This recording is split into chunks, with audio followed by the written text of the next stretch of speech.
Yeah, it's actually pretty good. Like this. Very neat. How are we doing? GPU. Memory. Yeah, alright. Cool.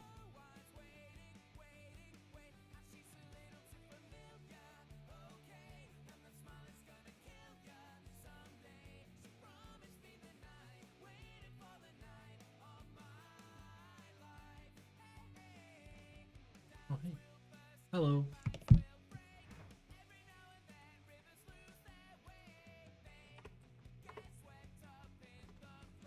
I've got my cherry flavored sore throat spray. Just, you know, for reasons, because it's a car cat page.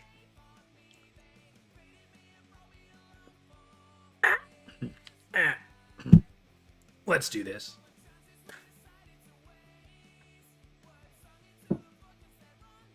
Sorry, my dad shares this, you know, office space with me. I'm about to start shouting.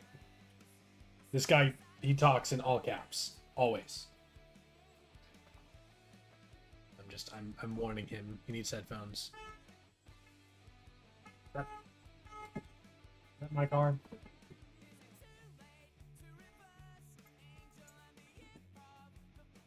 I was sitting on my keys. Oh, is he just leaving? I don't know if he's coming back, but, you know, my throat is comfortably numb, so let's get cracking. I should probably turn off this other creator's actual music before I start doing things, because that's definitely copyright infringement or something. That's not cool. I keep scrolling backwards through your adventure, trying to piece together how you botched this up so badly. And I keep finding these striking pockets of foolishness, like what you're doing now. Riding your little red rocket like you have a freshly hatched human larva. Like you are a freshly hatched human larva, and this is all a big school hive rumpus respite. Humans aren't hatched as larvae, dummy. We don't hatch at all. We are born as these little pink monkeys called babies. Bullshit! That's not what you just told me. What did I say? I'll paste what you said. I thought you didn't like going down that road. Copy-pasting future/past conversations. Why would I have a problem with that? I don't know. That's just what you told me. Whatever. Look! This is really weird. What's so weird about it? Well, normally humans hatch from, like, these slimy pods. Then we wriggle out as a little pink larva. Oh, really? Maybe we have more in common than I thought. I was punking you, dude. Or at least I will be in our next conversation.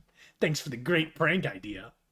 Why would you trick me about that? What is even the point? I don't know. It was just a friendly prank. Don't you ever play pranks? I mean, of course you do. One of you just tried to prank me good. What? Who? You'll find out. Well, fine. I guess you got me back. Sort of. For my trolling, even though you haven't even read my worst trolling efforts yet. Because they happen in your future. And even then, you didn't even mind much. Almost like you were delighted to hear it. Some of the... like, kind of perverse, really. What is wrong with you? Well, we're friends by then, aren't we? Or sort of, like, reverse anti-mutual friends? What the hell does that even mean? Look, you're going to have to face it at some point that you're learning the meaning of this human emotion called friendship. Is friendship really an emotion? Yes, absolutely. I guess it's hard to see how we become friends. This is so frustrating. Every time I go further back into your past and talk to you, you say stuff that pertains to my immediate future. And then you won't explain to me what's going on because it's already old news for you. Dude, you've been doing the same exact thing. I've done no such thing. I've been exceptionally informative and helpful. I'm, if justifiably acrimonious. You never answer my questions, though. How am I supposed to know what's going on or what you're alluding to? This game is a game of a million guides. Everywhere you turn, there's another way to figure out what's going on. So please, go secrete me an Earth River through your strange human tear ducts. You've got sprites, exiles, guardians, consorts, time-hopping future selves, mystical dream oracle doppelgangers, and if that wasn't enough, your particular group of players is lucky enough to have us to guide you through to give you the scoop on stuff. Through a sort of subversion of the whole damn thing, even though we hate you. And even though the fact that we hate you is an immutable fact, Hi, Small Bean. Nice to have you. Where did I completely lost the car cat train by shouting. And even though the fact that we hate you is an immutable fact, as unalterable as this writhing, knotted hell of a timeline choking us all to death, it does not mean we have any reason to withhold any information from you, or dish it out through some crypto-baffling mind-fuddlery. So go ahead and ask me anything. Okay, what's the point of the game? Ask something else. Already told you that. It was this whole big conversation we had. Ah, fine. Where are you now? In the medium. A separate session from you. No, I know that. You already told me. I did? Yes, in your future. Damn it. What I mean is, are you in your house right now, or in one of your magical lands, or what? Just curious, because you can see me, but I can't see or know anything about you. We're hiding in the Veil. What's left of it? Oh, yo, you're SK. What's up, SK?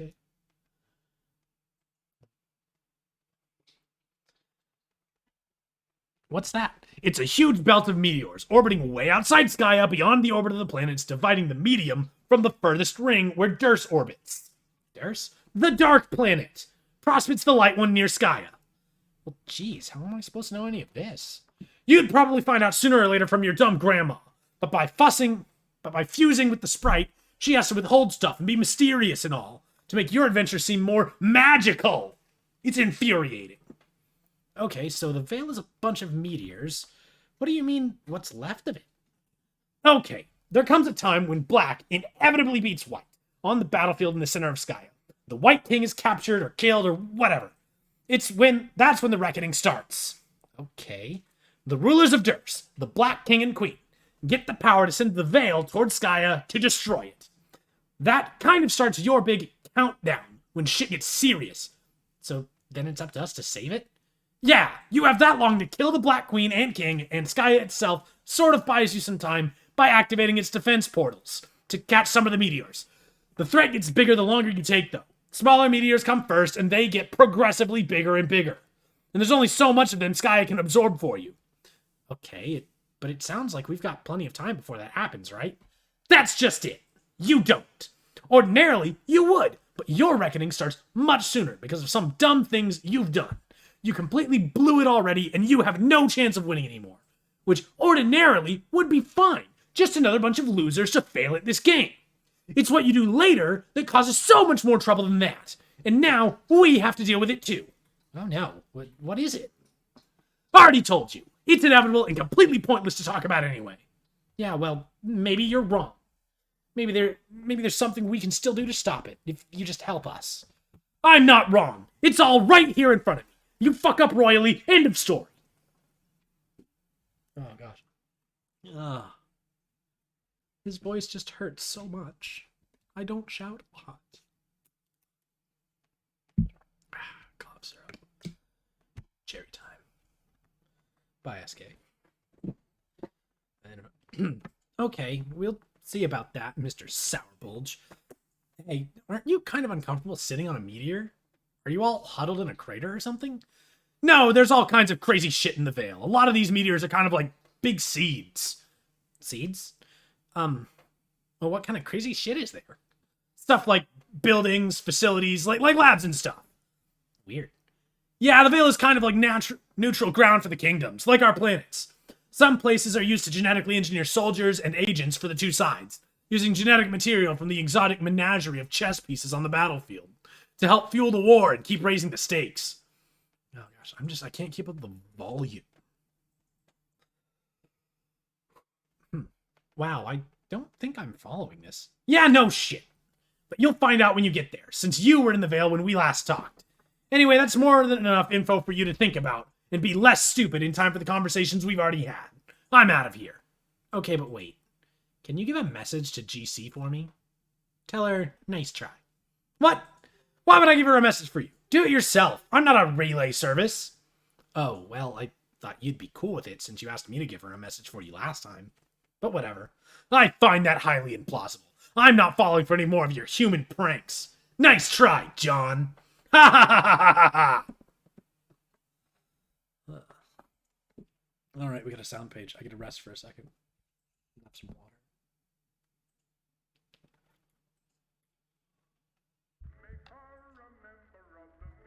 Midnight Crew. Dude, I love Midnight Crew.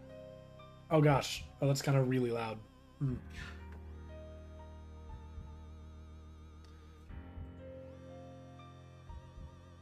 I made a SoundCloud specifically so that I could upload, so that I could steal and upload someone else's, like, ultra high quality version of Midnight Crew, so that I could download it on my phone. Because I couldn't download it on the phone that I had at the time for some reason. I don't remember what app, it might have been a YouTube thing. And so like I could download it with my computer or something. I have no idea why I did it. But I have like one song posted on a SoundCloud and it's just Midnight Crew. I used to love that. I kind of want to sing that song sometime.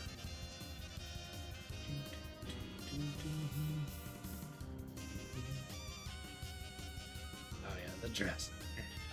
No. But that face is definitely what I think of when who is it? It's CD, when CD has Val.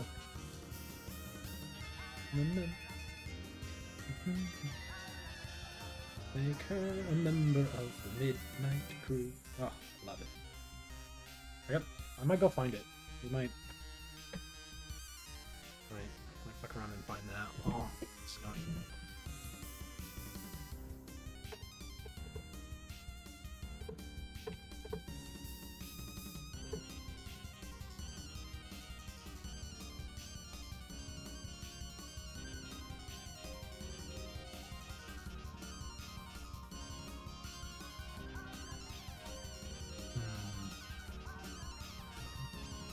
It's just dope. Jack is great. What if I just go to SoundCloud?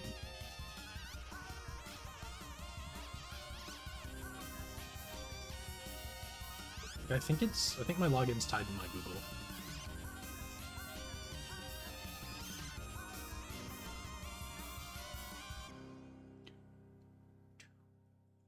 Continue with Google? Maybe with Facebook. This one? End of year 1.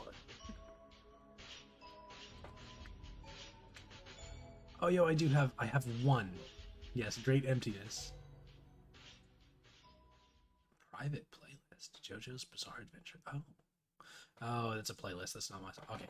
See, the one song I've posted on SoundCloud. I hate a moral coward, one who lacks a manly spark. I'm just a man afraid to go home in the dark. My evening where there's women, wine, and song. But like a man, I always bring my little wife along. I'm a member of the Midnight Crew. I'm a night owl and a wise bird too. Home with the milk in the morning, singing the same old song. Rise with the moon, go to bed with the sun. Early to bed and you'll miss all the fun. You're out of trouble, it'll trouble you. Make her a member of the Midnight Crew. Wah wah wah wah wah wah wah wah. Soft until you drive away. So what's the use of going home until the break of day? Redemption whisper not. I once went home at 12 a.m. and scared my wife to death. I'm a member of the Midnight Crew. I'm a night owl and a wise bird too. With the milk in the morning, singing the same old song. Rise with the moon, go to bed with the sun. Early to bed and you'll miss all the fun. Bring your life in trouble, it will offer trouble you. Make her a member of the Midnight Crew. Wah wah wah wah wah wah wah wah wah. I made 6 robbers run, although I didn't have a knife, a blackjack, or a gun. I made myself the hero of a very high degree. I ran for home and 6 of them were running after me. Love this song. I'm a member of the Midnight Crew. I'm a night owl and a wise bird too. Home with the milk in the morning, singing the same old song. Rise with the moon, go to bed with the sun. Early to bed, and you'll miss all the fun. When your wife in trouble, it will never trouble you. Make her a member of the midnight crew. Make her a member of the midnight crew. Oh shit. My timing's always off. I can't actually sing. I have very little timing. I can. Oh no, that's that's the Pillar Man theme. We're not getting into that. Let's close that. All right. Thank you. Thank you. All right, let's get back to locate the fourth wall. Well, yeah, there it is. Right there. Unlocked album. Thank you. Thank you. I hate that I like that the timing of things. I don't know how long gaps actually are. Like I have very little actual sense of timing. Gabby Shadowbane? Gaby? I don't know how to pronounce that. Bye. Nice to have you. Alright. Activate the fourth wall. Ooh. Oh, Andrew Huss. Take me my follow. Yes, I will take your follow. Thank you. Andrew Huss. Engage in a highly indulgent self-insertion into the story. What? Oh, hell no. This is always such a terrible idea. Leave me alone. Andrew Huss, examine the wall. You now may or may not know my canon name.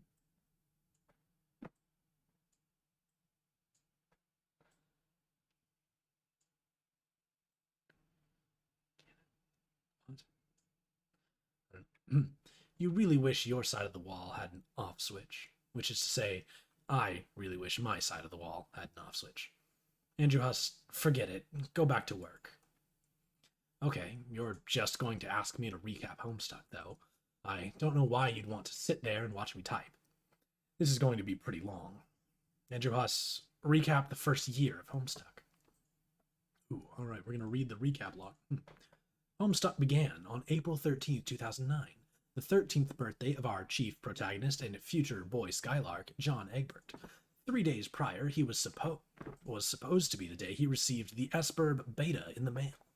But it was running late. It showed up later that afternoon, and after overcoming a variety of domestic adversities, he retrieved the game, along with a birthday package from his internet friend, Dave Strider.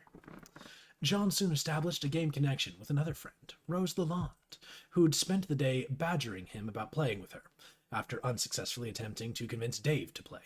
Upon connecting, Rose was able to manipulate John's environment, move his furniture around via cursor, and restructure the shape of his home. John was unable to do this to Rose's environment, however.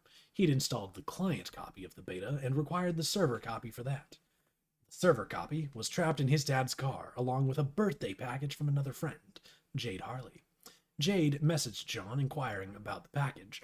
As of this moment, neither her package nor the server copy has been recovered by John. Rose had also prepared a package for John, but had not mailed it yet. It still sits in her room. Dave's package contained the authentic stuffed bunny from Con Air. In addition to allowing Rose to control John's environment, Esperb provided an array of devices Rose deployed throughout John's house.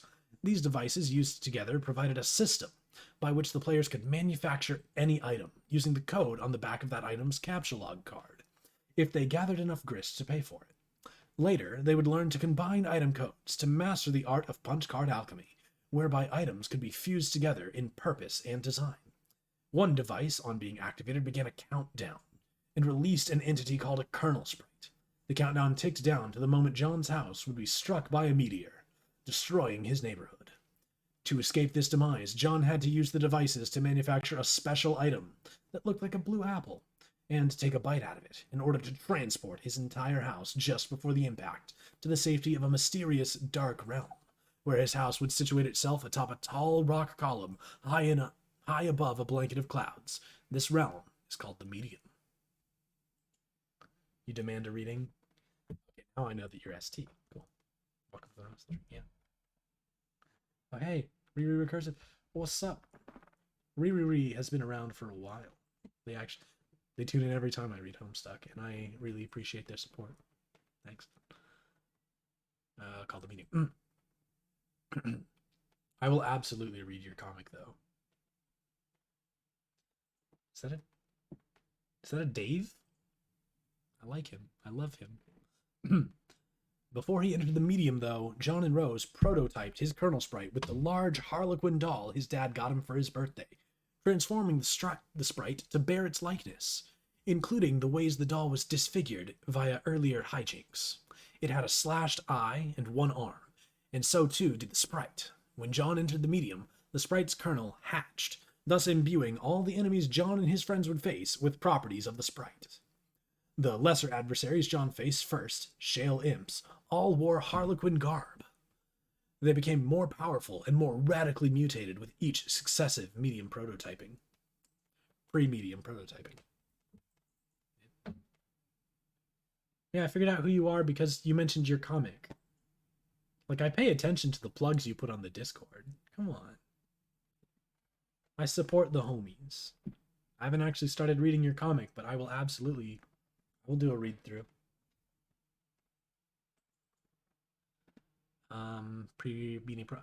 After entering the medium, John's dad was kidnapped by imps. While John was looking for him, he accidentally prototyped the sprite with his grandmother's ashes, transforming it again.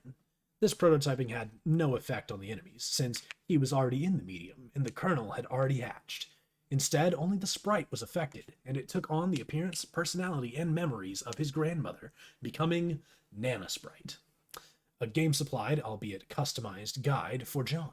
She explained aspects of the game, about Skya residing at the center of the medium, beyond 7 gates floating directly above his house, and about an eternal/timeless war fought there between dark and light, one that light was always destined to lose. Let me know on the Discord when you've got enough content that you want me to read through. I will absolutely make some time. Because with Homestuck being the only thing that I'm really streaming right now, I have very little to actually stream. And I don't want to read Homestuck every night. Destined to lose. Rose, who'd been having frequent internet connection issues, lost her connection as she tried to lift John's car to retrieve the game in the package. The car fell into the abyss below. A storm caused her house to lose power completely, along with its wireless internet connection. Her laptop was able to run on battery power for a time, while she tapped into the wireless signal from a laboratory next door. When her laptop ran out of power, she had to overcome more family strife, and endure a gift pony in the process. Go outside in the rain, and plug into the small generator outside the mausoleum of her dead cat, Jasper's. She continued her session with John inside the mausoleum, while the meteor-sparked forest fire surrounding her house grew more intense. Got the whole thing downloaded already? I'm tired of Homestuck. Just read Pop and Sleep. I could. Vast Error reading. I don't think I've read Vast Error.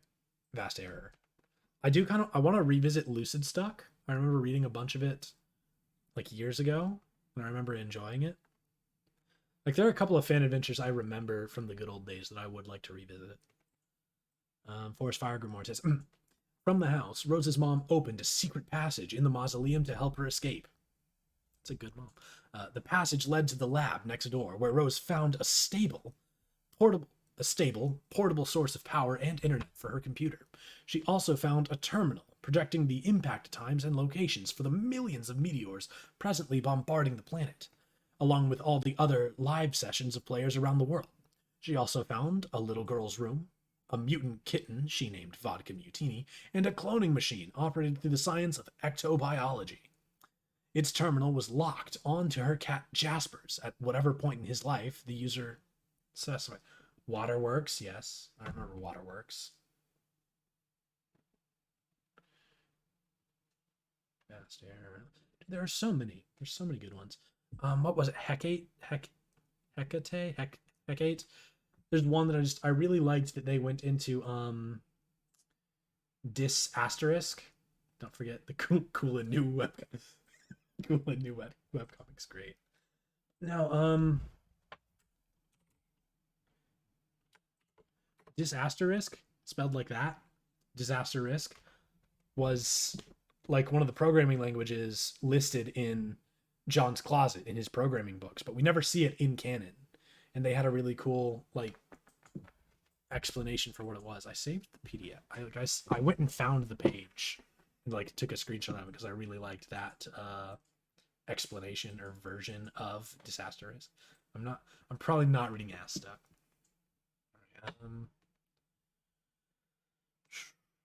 Whatever point is left, the user specified.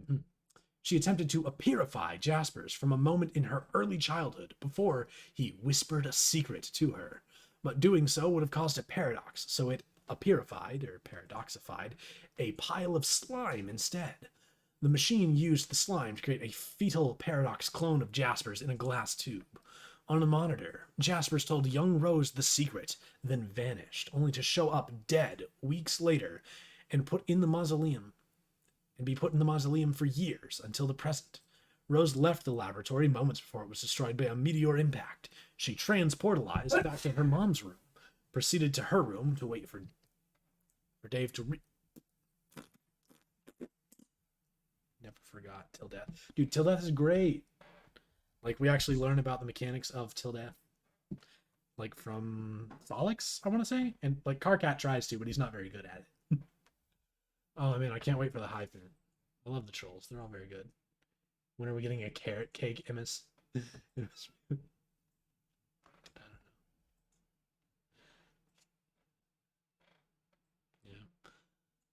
know. Transported back to her mother's room, proceeded to her room to wait for Dave to connect with her and rescue her from the next imminent impact. Dave was charged with acquiring his bro's copy of the game to help Rose. Earlier, he had lost his copy of the game to a mishap involving a crow.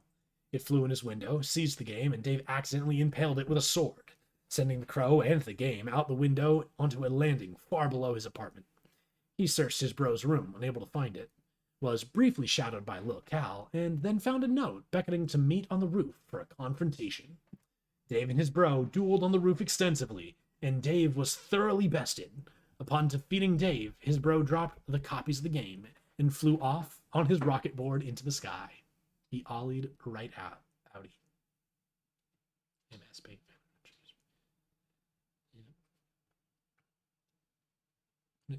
You know, I think the confrontation, doesn't it, just the format, doesn't it also, it matches the format of a Friday Night Funkin'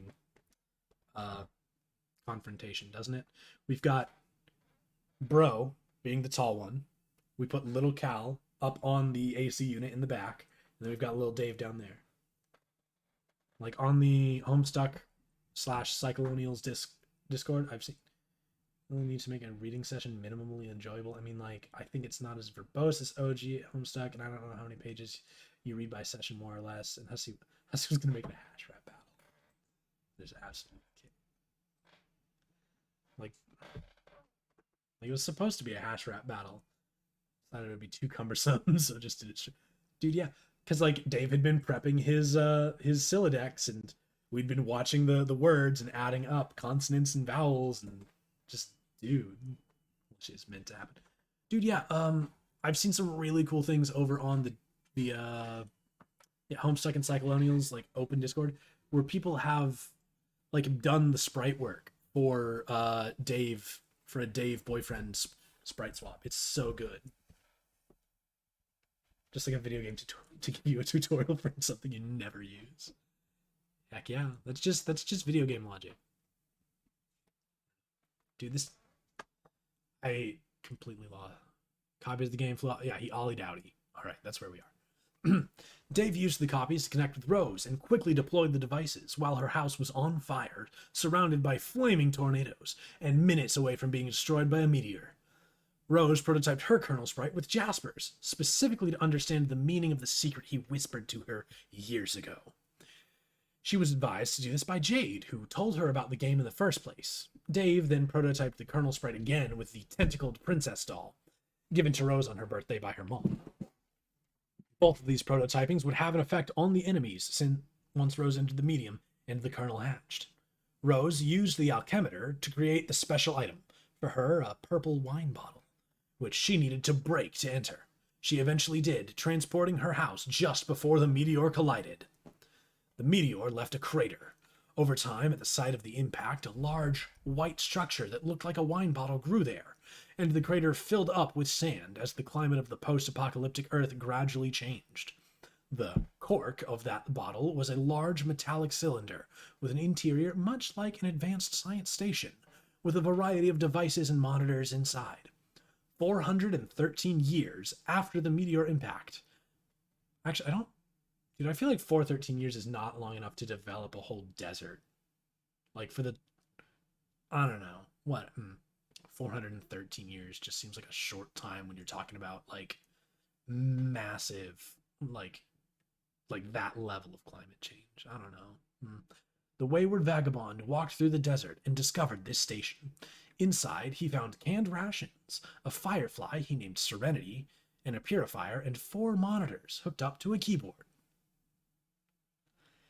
Yeah, that's true. There were a lot of meteors. Like, Skya just kind of directed all the meteors to Earth. That's true. Very true. One of the monitors showed John, just after he'd entered the medium. WV could type commands to John directly, much as the readers of this story could type commands for the characters to follow.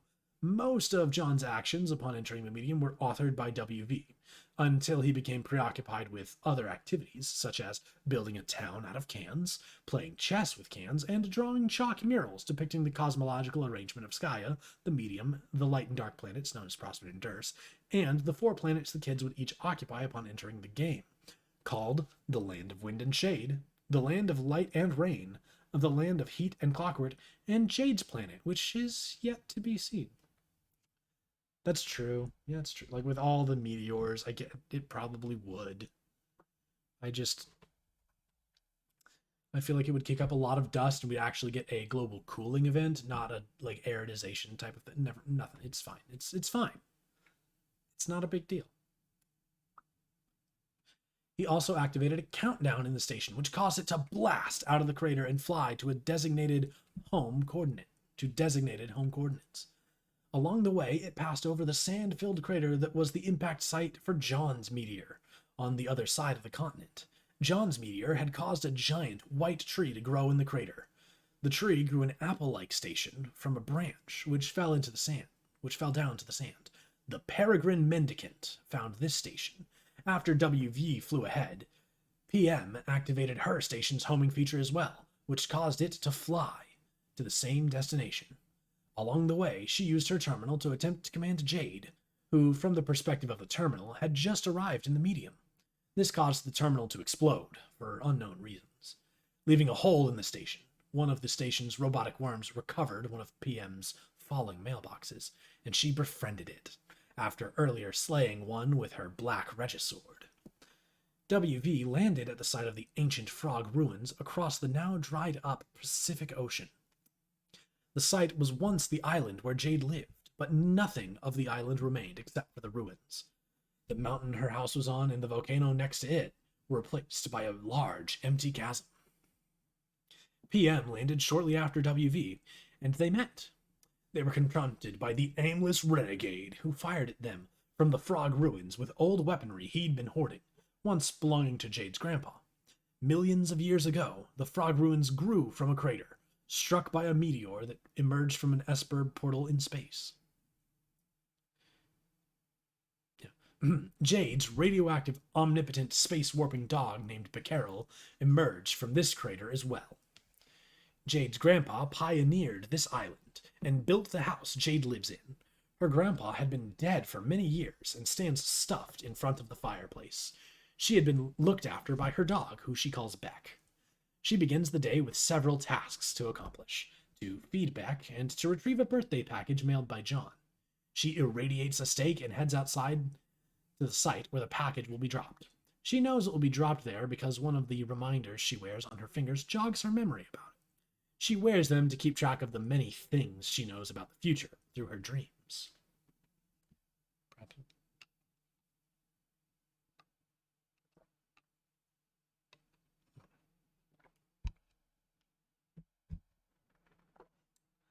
I think GE's land was Loas.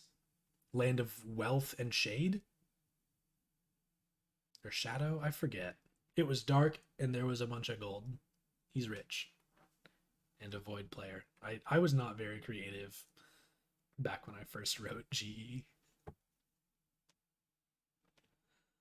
Yeah. She falls asleep frequently and spontaneously. When she sleeps, her dream self is awake and living on the moon that orbits the light planet Prospit. Prospit very closely orbits Skya, a huge sphere of blue sky and clouds, which Nana describes as a dormant crucible of unlimited creative potential.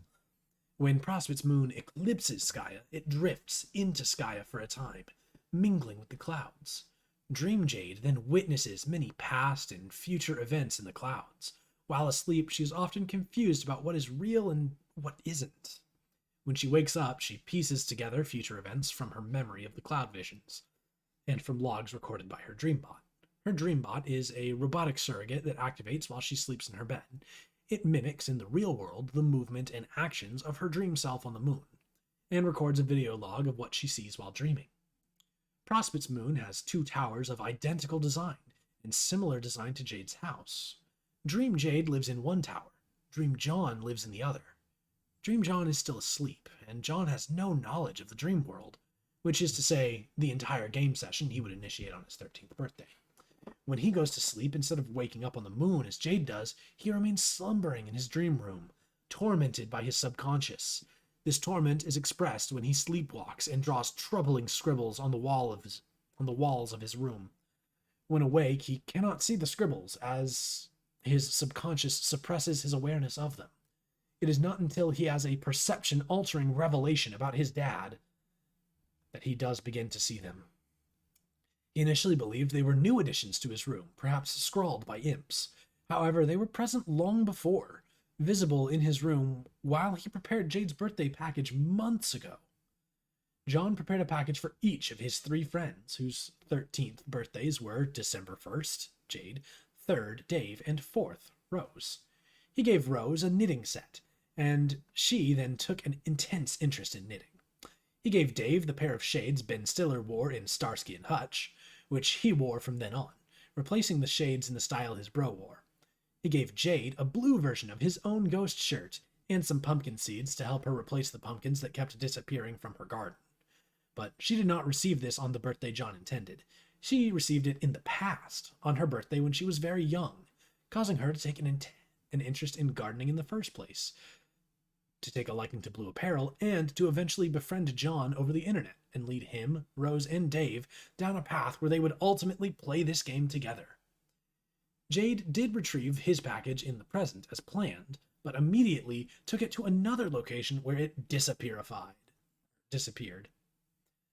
WV in the far future appearified it from that location on accident. The package contained further instructions for him. He was to bring it to PM, and she was to use her station's sendificator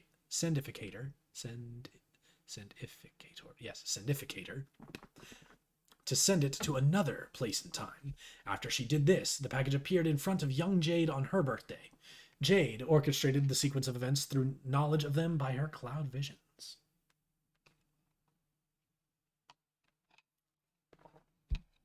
I don't actually know zodiac times. I don't know the dates, but sure. Beginning in December. Jade, Rose, and Dave.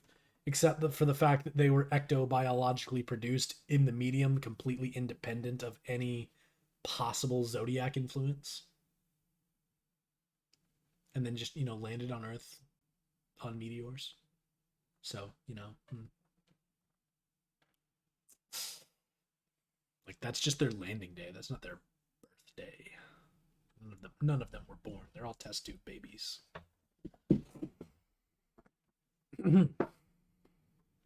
She orchestrated similar events for the package she sent to John, plotting the circuitous.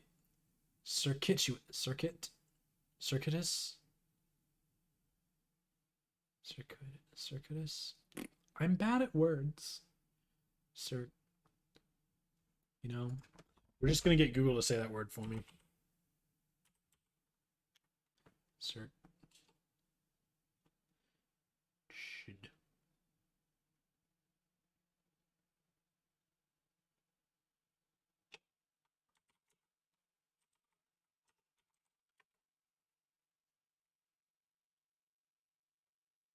Yes. Yeah, we read that as wait. Okay, I just need it. I need to do Circuitous. Circuitous. Okay, I was right the first time. I just thought I'm just dumb. Just say it again, Google. Circuitous. Circuitous route through time and space it was meant to follow. She again utilized the exiles for help.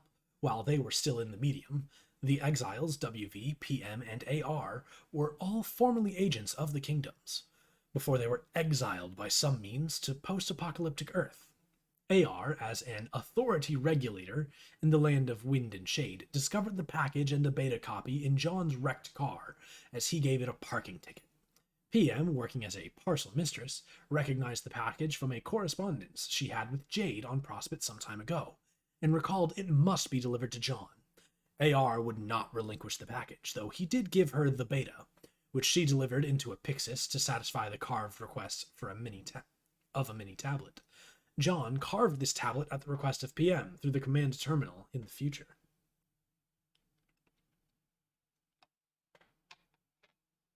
It's like, I know that word. I've read it so many times.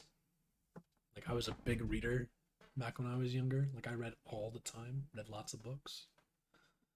And there are words that I have read so many times that I have no idea how to say them. But yeah.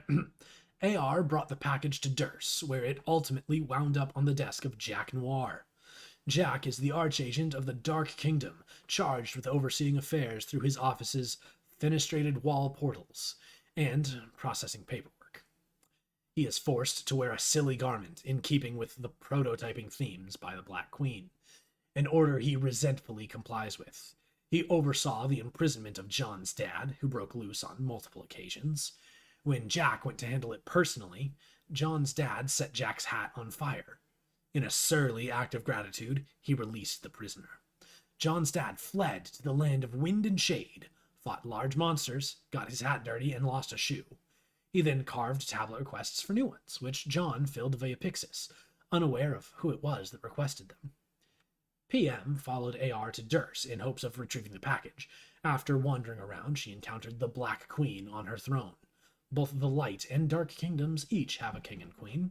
The queens sit on a throne on Prospect and Durse respectively, ruling the planets. The kings command armies on the battlefield, located at the center of Skya. The queen takes on the attributes supplied by the prototypings due to the four-orbed ring she wears. When the ring is removed, the queen is restored to normal. PM showed the Black Queen a parking ticket she was pretending to deliver. The Black Queen directed her to Jack's office, where the ticket should be filed. PM met Jack and asked for the package. Jack proposed a deal and gave her a black regisword. If she would kill the White Queen and White King and bring him their crowns, he would give her the package. She accepted with little alternative. She then visited the White Queen on Prospect and explained the situation, with no intention of carrying out Jack's mission.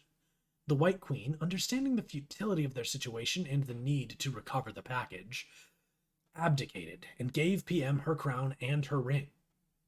PM was instructed to go find the White King, retrieve his crown, and receive further instruction on what to do with the ring to protect it. WQ would then eventually exile herself to post-apocalypse Earth. On post-apocalypse Earth, after AR fired on WV and PM from the ruins, he spotted WV's pumpkin, which WV had earlier appearified from Jade's house. He recognized the carving of Beck's silhouette on the pumpkin. Fearful of it, he surrendered. The three exiles soon became friends over a campfire and shared rations. WV and AR built Exile Town out of cans, mailboxes, and bullets. They're so wholesome. I love the Exiles. It's an Aries and has a birthday of 4/13. So John's an Aries. Nice. Nice. Just cans, mailboxes, and bullets. PM operated WV's station terminal to submit commands to John as he explored the land of wind and shade. In the sky, another station teleported and fell to the ground. It was shaped like an egg and originated from Dave's meteor impact site. in correspondence with the egg-shaped item he would use to enter the medium. Emerging from this station was the windswept Questant, formerly the White Queen. That's why I mentioned it. December friends who are both Sagittarius. Okay, so my birthday is the very end of December. It's the 29th. I'm a Capricorn, right? Or what's the one after Sagittarius? It's Capricorn, right? I don't know. You guys tell me in chat. I'm going to keep reading. Yeah, White Queen. AR and WV sought to impress WQ by crafting a crown for her out of a mailbox. She refused the distinction, instead giving it to PM, who had successfully completed her mission to deliver Jade's package to John in the distant past. The means by which she went about this have yet to be seen. John entered the land of wind and shade by having Rose build up his house to the first gate, fighting through many imps and ogres with his powerful new alchemized weapons, and entering the gate. This took him to a location beneath the clouds, far below his house. The Lois, land of wind and shade, turned out to be a large, windy planet full of dark terrain, incandescent trees, networks of pipes, and oily rivers. In addition to hosting more powerful adversaries, the land is occupied by friendly consorts, a race of salamanders. They help John understand the mythos of the land and inform him of the planet's persecution by a sleeping denizen, which is responsible for clogging the pipes with oil and trapping fireflies under the clouds. So yeah, I'm an Aquarius. Sagittarius dates are like December 3rd, 23rd. Wait. Yeah, Capricorns. Because the Sagittarius, as we just said, that Rose, Dave, and Jade being at the beginning of December, they're Sagittariuses. So Capricorns. I don't put a lot of stock into horoscopes and such. Personally, it's just not my deal.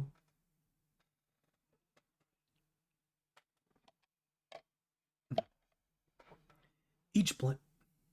Yeah, they're early December, so they're Sagittarius, and late December. So yeah, all right, cool. Each planet has a sleeping denizen, which the players must first wake, then kill, in the course of their journey through the 7 gates.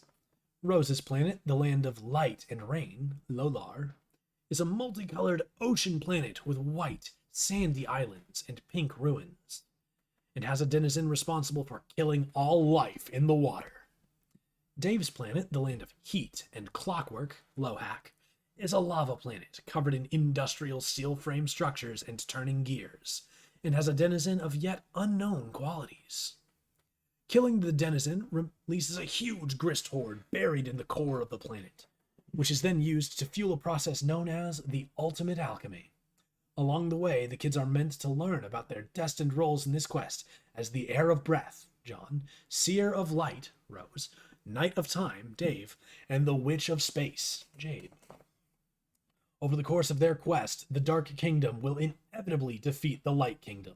The Black Queen and King will take control and initiate the Reckoning.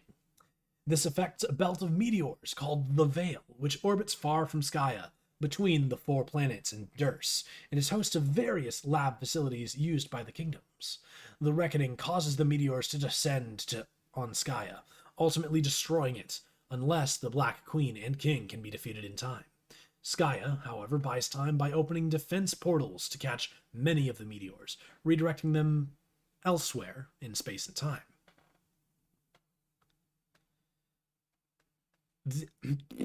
This is the generic template for the way the game is supposed to proceed.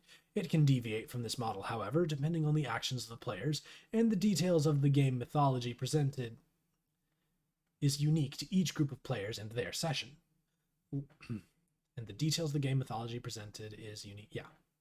Long before John and his friends started playing the game, another group of players had been persistently trolling them, particularly Jade. They are furious about an action she will take that will cause major problems in the 4 kids' game session, and inevitably lead to their defeat. Specifically, Jade will send a package to John, apparently containing a powerful weapon he will need later, but the package winds up in the hands of Jack Noir, leading to dire consequences. They allude to other things she will do that will lead to not only trouble for the 4 kids, but to the troll players as well. The trolls consist of 12 kids from an alien planet who went through the same process as John and his friends, escaping from the annihilation of their planet via meteors and into the medium to play the game. Their game session is entirely separate from that of the four kids, and it has the same basic template with its own Skya, Prospect, Durst, Vale, and a planet for each troll, but separate game instances of these. They also have different instances of the same character templates, such as the kings and queens, and significant agents like Jack Noir. The trolls have been... Jeez, this is a long page. This is a lot of reading. Just out loud.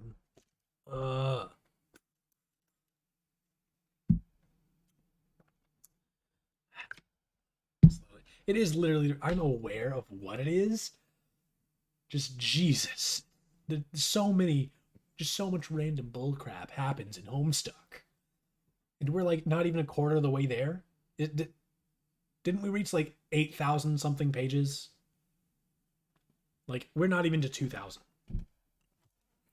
The trolls have completed their game session with yet unknown results. They now reside on a meteor in their Vale, sitting at terminals controlling John and company. From their terminals, they can choose any point in the past or future of the kids to troll, and observe what they're doing at that moment. As a group, their only stated objective is to harass the kids, which they do so haphazardly through different points in the kids' timeline. Though they can choose any point on the kids' timeline to talk, they are mostly resigned to the understanding that no matter what they do, they can't change the outcome of the kids' actions. The foremost vociferous? Yo, we're looking up a new word. We're looking up that word. But this originally didn't have link annotations. A fan annotated and Hussey put it in later. You know, the amount of like fan work that Hussey like incorporates is, I don't know whether to call it lazy writing or really cool community engagement. I'm really glad he has. I feel like everyone should recognize that it is, you know, a division of labor though. Like, it's not just Homestuck is not what it is because of Hussey. Homestuck is what it is because Hussey cooperated with the fandom. Like, it's a very strange fusion of Death of the Author. He is a great storyteller. Absolutely. Not something by one part. Toby Fox. Yeah. Yeah. All right, let's see how to spell vociferous. Vociferous. Ah, I was right. It is vociferous. Did you hear that, man? Vociferous. Foremost vociferous trolls so far have been Carcinogeneticist, Gallows Calibrator, Grim Auxiliatrix, and Adios Toreador. All the music and all the art and also yeah. Toby Fox also dated Briska. Killed it. Yep. It was all Toby. 100%. The other 8 being Apocalypse Arisen, Twin Armageddons, Arsenic Catnip, Arachnid's Grip, Centaur's Testicle, Terminally Capricious, Caligula's Aquarium, and Cuttlefish Color, each yet to be heard from. Wait, we haven't heard from Vriska at all at this point? Arachnid's Grip has been silent?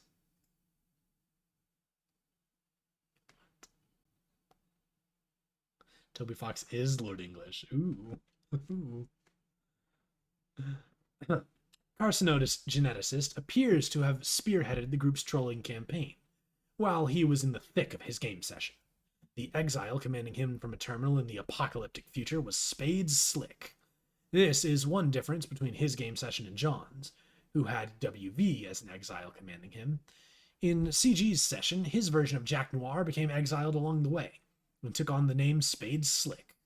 3 other agents were exiled, and the 4 of them formed a gang called the Midnight Crew, and spent years building up a dark city in the future wasteland of the Trolls' dead planet. Another difference in the Trolls session is that at some point along the way, the Black Queen was also exiled. Later joined a rival gang called the Felt, assumed special powers that make her highly inadvisable to kill, and became known as Snowman. It was not until Slick confronted the Felt in their mansion that he discovered the station terminal to command CG, and not before Snowman blinded him in one eye, severed his arm, and locked him in a vault. So yeah, blind in one eye, severed arm. I wish we were living in April 2010 and not to have heard from Briska ever. Dang. Each troll has a different trolling strategy and a different rhythm by which they hop around the kids' timelines to chat with them. CG's strategy, for the most part, was to begin trolling them at the very end of their adventure, the moment at which he was most angry with their actions, and then gradually work backwards, mostly talking to John. This proves to be mutually frustrating, though, as John knows less and less about the situation the further into the past CG goes. Similarly, the further into the future John progresses, the more he has advantage over CG by knowledge of his future conversations with him, and vice versa. Over the course of the opposing directions of the two sides of the conversations, John learns more about the nature of the game and why they're being trolled, and in spite of hostility, they gradually befriend each other through an inevitability alluded to on both sides of the conversation. Early in the correspondence between John and CG, which is to say late for CG discovers he needs to get in touch with Jade, who refuses to talk to him in that time period. So he delivers a message to her much earlier, months in her past, telling her she needs to contact him when she's in trouble. She will know to do this when her dreambot explodes in the future, an outcome that has not yet happened. Two other trolls, Grim Auxiliatrix and Adios Toreador, GA and AT, have targeted only Rose and Dave thus far. GA has hopped arbitrarily back and forward in Rose's timeline to talk to her, and is attempting to cultivate a friendship with her that now seems rigged through a series of conversational time loops while seeking counsel from Dave on how to befriend her. AT sought counsel from Rose on how to troll Dave more effectively, after getting severely counter-trolled by him. He is under the impression he rebounded nicely, though. Gallows Calibrator has stayed mostly linear in her trolling patterns, and has done so under the guise of helping the kids on their quest. She convinces John to take a shortcut through his land, shows him the Denizen's palace, leads him to work back to his house, then shows him how to fix the faulty rocket pack he made earlier through an alchemy mishap. She tells him to use the rocket pack to fly up to the 7th gate, enter the Denizen's palace, and kill it in its sleep. He complied with this and flew through the 7th gate, in spite of reservations from Dave, who just entered the medium the moment before John took off. GC also assisted Rose just after she bested an ogre with ease. She counseled her on understanding her role as the Seer of Light, and the meaning of the voice in her head as an exile issuing commands from a terminal. In her case, it was the exiled White Queen issuing commands from the egg-shaped station. In the future, since Dave is Rose's server player, the terminal station from Dave's impact site issues commands to Rose, just as the station from Rose's site, which WV found, issues commands to John, her client player. Jeez.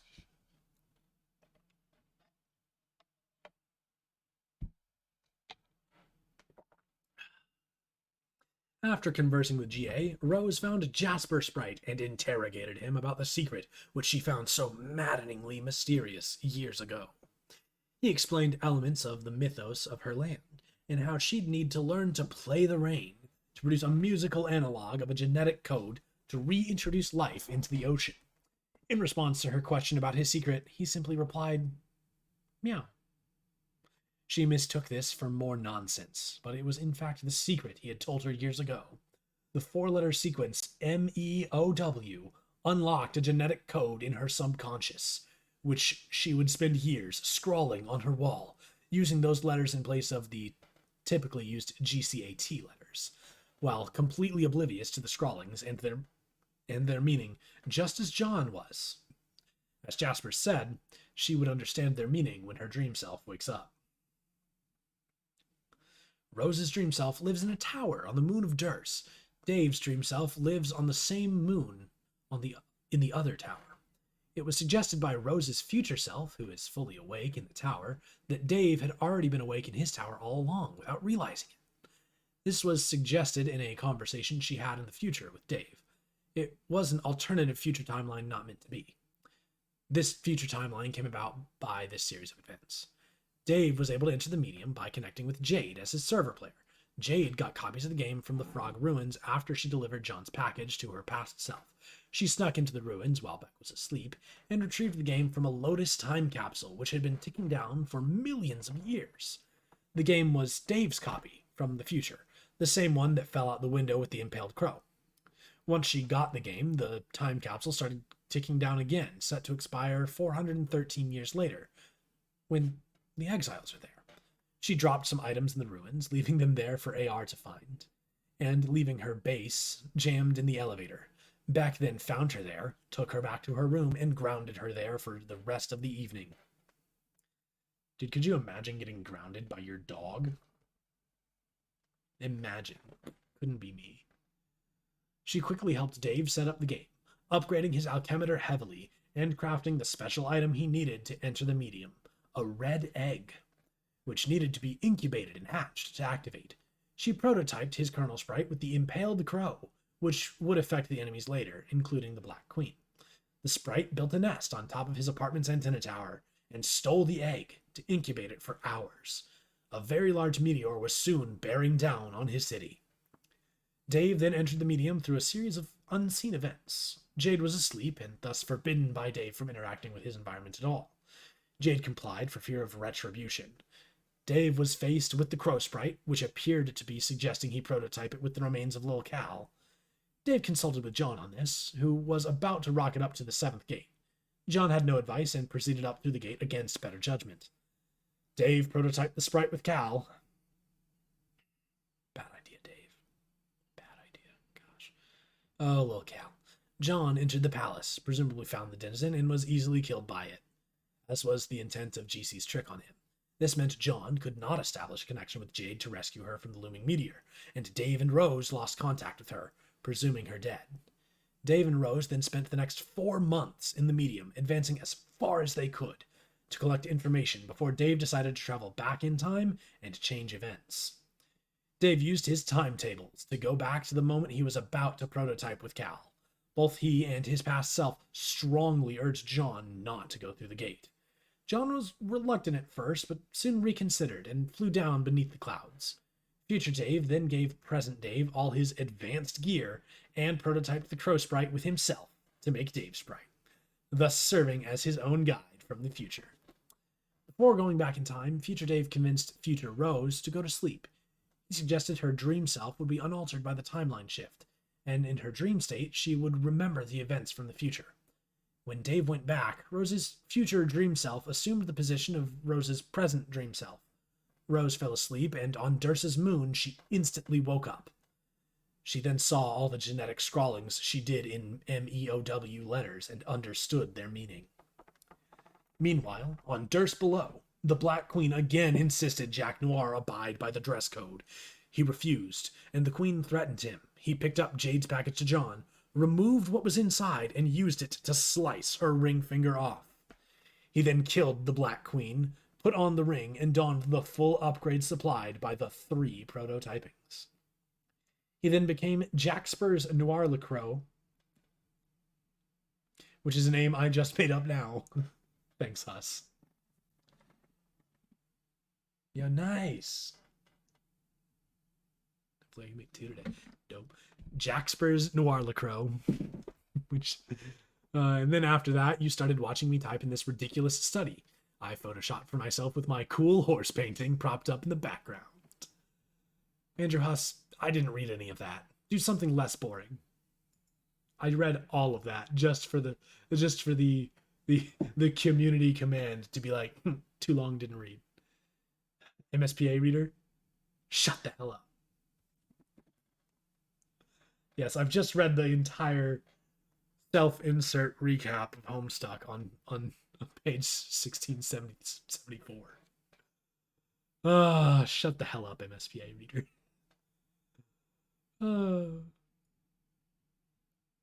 Isn't MSPAR also like just we've kind of that's the friend sim protagonist is MSPAR. You're not legally obligated to read every recap. Please no. Please don't. Don't do this to me. Oh gosh. All right, Andrew Huss, retrieve the arm from the back. Oh. Oh gosh. MSP reader is me. Yeah, I know. Huh? Oh. Cal, please. Not now. Is Andrew Huss, is he bro? He's got a little Cal. Like,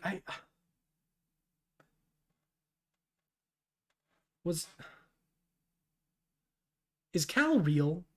Is there a Cal available on, like, Uh, it used to be What Pumpkin, but now they migrated the store to like FanForge or something, for fans by fans or something like that. Are there Cal plushes available? I I might need that. I might need Cal. I need him. Chat, please, please find me a link. I might actually buy Cal. I'm getting paid. Not tomorrow, but Thursday. Little Cal plush. Look how. Oh my gosh. Oh, it's real. Oh my. Oh goodness. Made from scratch. Shoes are. So that's where it came from. Did they sell him? Oh no, they sent him to Andrew. Okay. Just the one. Dude, that's hideous and beautiful, and I love him. I just, gosh, those eyes. I just, oh man, that is just so, so deeply unsettling. Little Cal. Oh, he basically owns a very museum of wacky meaningless objects. I mean, the random crap the Homestuck fandom sends to us, I can imagine. All right. Andrew, why don't you keep drawing Homestuck or something? Let's still do something. Oh, but I don't merely draw Homestuck. Type equals equals greater than. I'm about to make a joke. Okay, equals equals greater than. Oh, oh, the power. It's not for sale on for fans by fans, but they sell Skimlet clips and Beck and Muty plushies. I bought a couple of things off the for fans by fans site a while ago. I conjure this intrepid fantasyscape with tears bled from the wisdom-weary eyes of 50,000 imaginary magicians. I pull heavy drags from the brooms of inspiration with enchanted bellows marauded from a guild of churlish mythical dwarves. Vast, bulbous riddle spiders push the silken strands of pure whimsy through hideous abdominal spinnerets. And it is that with which I weave this audacious cocoon of exquisite lies. And when it hatches, a great moth of titillation will awaken and roar and beat its wings, and the power settling down will arrest the humors of an enormous, terrible old beggar, relaxing the vulturous, leathery vice grip he's fixed around your captive mind. Andrew, this is stupid. Stop being a wise ass and get drawing. Okay, buy this. Sober mode mask. Oh, it's like a Corona mask.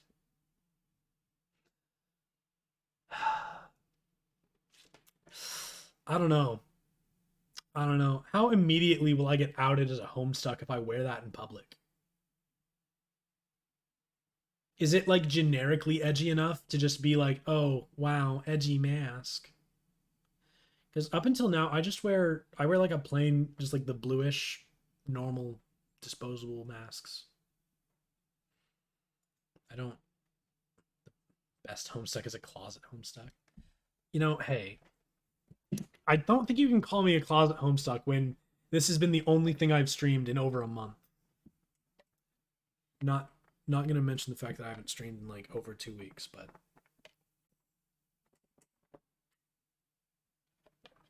closet in public.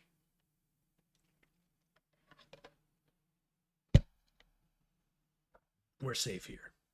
You know, you guys are. You're anonymous. All you are is names and words. I've got a face. Like, people could recognize me. People I know follow me. Like, I didn't know how to get started, create a presence, so I posted on, like, Facebook and, I don't actually have Twitter, Snapchat.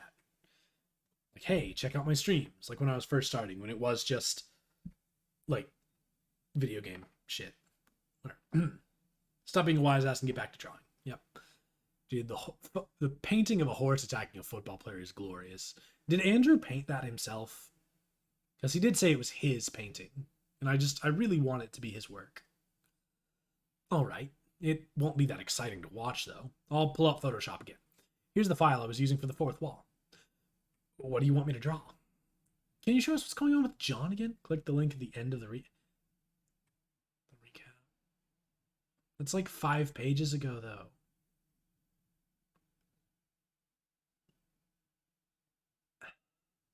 Fine. All the way to the end. Look at the end. The end? Yeah, horse painting. It's from Andrew's blog. Fundraising feed. A lot of webmasters, such as bloggers or webcomic authors, have fundraisers from time to time. It's usually for something like a new computer they're upgrading so they can better bring you content. How benevolent. Or some other piece of electronic equipment, or maybe even a medical procedure. This practice is, of course, self-indulgent bullshit. If you need money for something, go get a job and save the money yourself. Shaking coins from your readership like a piggy bank at the threat of suspended content or hiatus is a crass move indeed. Unless you have a really good reason, that is, like me. Today, I am launching a bold fundraising campaign, Fundraiser 07-08, Need for the Steed, to obtain the monies necessary to purchase this incredible painting. Not made on it. I mean, wasn't it at first? Like his earlier work on mspaintadventures.com? Like Homestuck might not have been. But like some of the... Just this incredible... It's just... A while ago, I discovered this artist simply named T. I was instantly smitten. I reviewed, see, fawned over, the work at an earlier date. I have supplied an excerpt from the reviewer here. Program he's using on the panel is not... Yes, it's definitely not an MS Paint. I think he called it... He called it Photoshop. Was it actually Photoshop? I have no clue. I've never used Photoshop. I don't know why I'm looking at it like, yes, that's a program. Yeah. All right. Back to the blog. The painting, this painting, and then every panel on MSPA except the very first panel of Jailbreak is made in Photoshop. Oh, really? Top left corner. Oh yeah, PS, Photoshop. That first panel was MS Paint. Wow. That's neat. But is I want to read Andrew's review here. Everything about this painting is fucking amazing. Oakland Raiders linebacker Bill Romanowski fending off a wild, flaming black steed in a mystical snow-capped mountain setting. I don't know if it's the concept alone, which itself is obviously mind-blowing. Maybe it's also the curious, vaguely humanoid musculature of the horse. It has a man's bicep, triceps, and some very suspiciously man-like back muscles. Or maybe it's the flaming mane, which upon closer inspection doesn't resemble flame as so much as synthetic orange puppet hair. This steed is either from hell or has recently escaped Fraggle Rock and is ready to tear the entire NFL a new asshole. But he didn't count on bumping into Bill Romo. Understandably, since he was bucking around the middle of the damn Himalayas. I wrote that several years ago, and before I catch myself extolling the grandeur of the painterly genius of T again, I'll just get to the point. A couple years ago, around the same time of year, a little before Christmas, I wrote T an email offering to purchase the painting. In addition to gushing about his work with strategically vapid and obsequious prose, I offered him $50 for it. This offer was more than fair, I thought. He, however, declined, saying he simply could not accept any less than $400 for it. Okay, so obviously I thought this guy was out of his fucking mind, turning down good money of any quantity for this ugly piece of shit. But that was probably just the anger of rejection talking. I would get over it.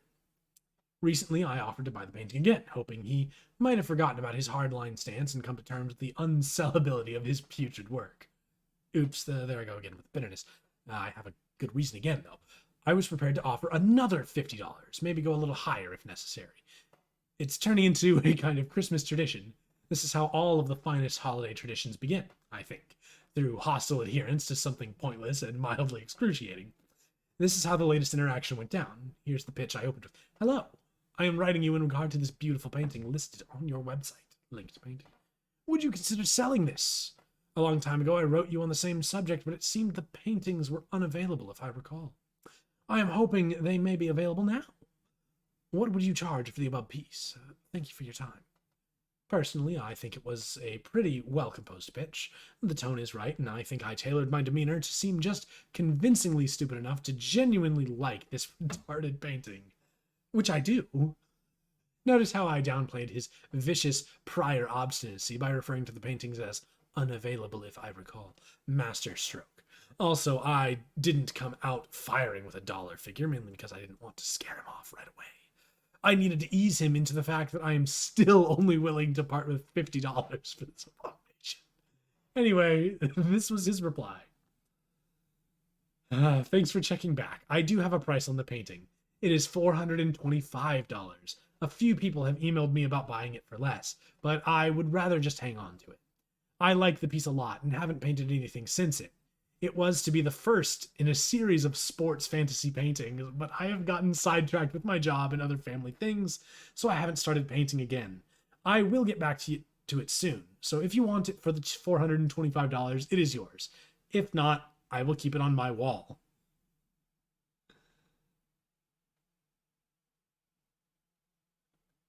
It's just... thank you, T. I groped for language to describe my reaction. A single word.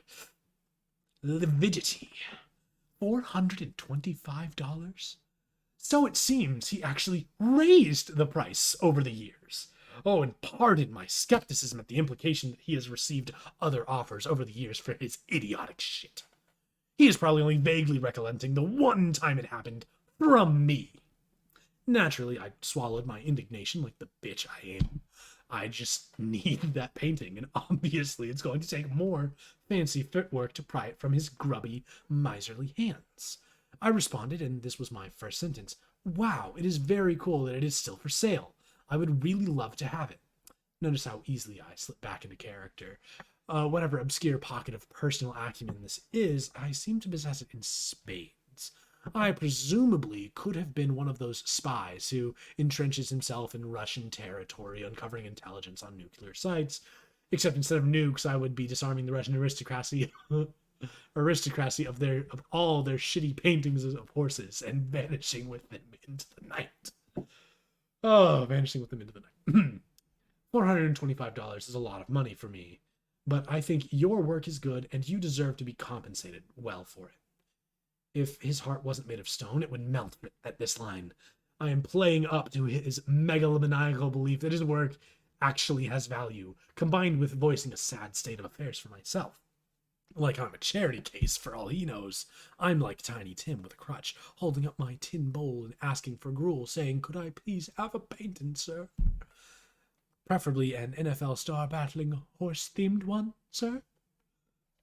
These sentiments would tickle any artist starved for positive feedback for his ghastly work, assuming he wasn't totally deranged. Unfortunately, his heart is made of stone, and he is deranged. I went on in that reply, trying to strike up a deal, but he didn't respond. I was prepared to dish out more toadying remarks, too, like seriously encouraging him to take up painting again, and saying I would love to see him continue his series of sports fantasy paintings. This has the added bonus of being true. How about Terrell Owens putting a unicorn in a headlock while forging through an enchanted jungle? Or star kicker Adam Vinatieri kicking an ogre in the groin near a dark wizard's castle? Or quarterback Tom Brady kissing a male elf atop a bubbling volcano? This series would be fucking dynamite, and I'd love to own the whole set, as long as I didn't have to sell my kidneys for it. Anyway, if I want this painting, obviously the only thing I can do is pay the full price for it. And I think you will agree, it would be ridiculous for me to spend that much of my own money on it. That's where you come in. So, pony up with the donations, guys. And soon you will enjoy the vicarious delights of owning a completely unique work of art through me. If you donate, I will do something for you. I'm not really sure what it is yet. It depends on the size of the donation. If it's only like $5 or $10, I might just write you a detailed thank you note. Maybe I will email you a custom sketch or a comic too. We'll see. If you make a bigger donation, like $50, you can feel free to be more demanding with my time. Like, tell me to draw you a comic and mail it to you. I don't know, but I'll make it worth your while. Come on, guys. Let's work on this together. Homestuck 2 2019 colorized. Is that how they got Homestuck 2? Is that how the Homestuck 2 team got permission from Hussey to make it, canon, an approved sequel? They bought him the horse painting.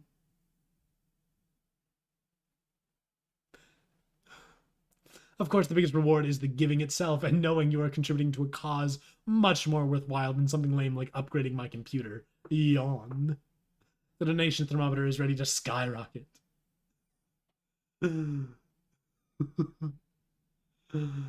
Need for Steed. The team is Hussey in this, and HS2 is the donation drive. Hussey's the pain. It's just the fact that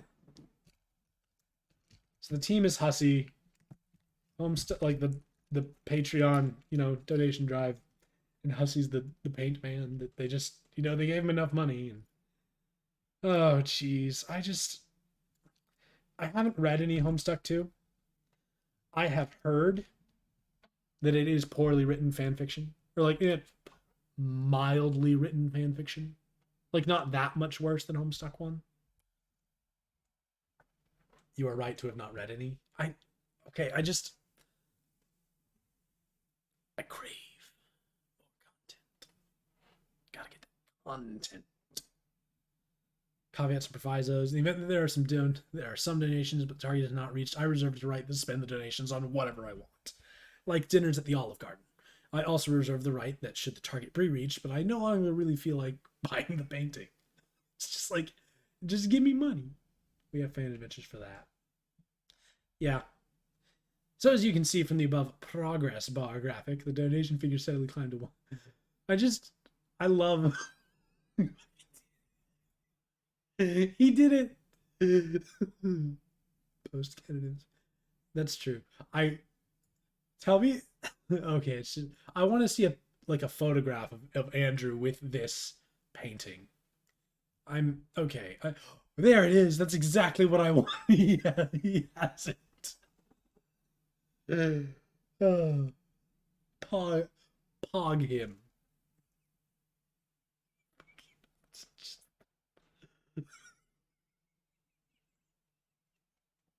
I mean, that's what makes him great. That's what textbook weirdo. That he is.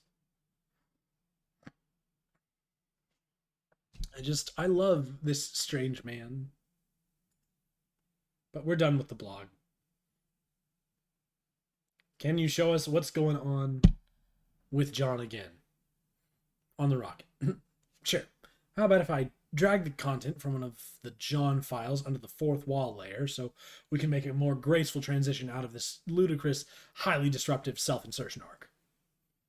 Andrew, that sounds like a great idea. He wrote the picture book. He takes the dictionary definition of weird, rips it out, scribbles a wizard dick in it, and then eats it. He eats the wizard dick he drew, or the definition he ripped out?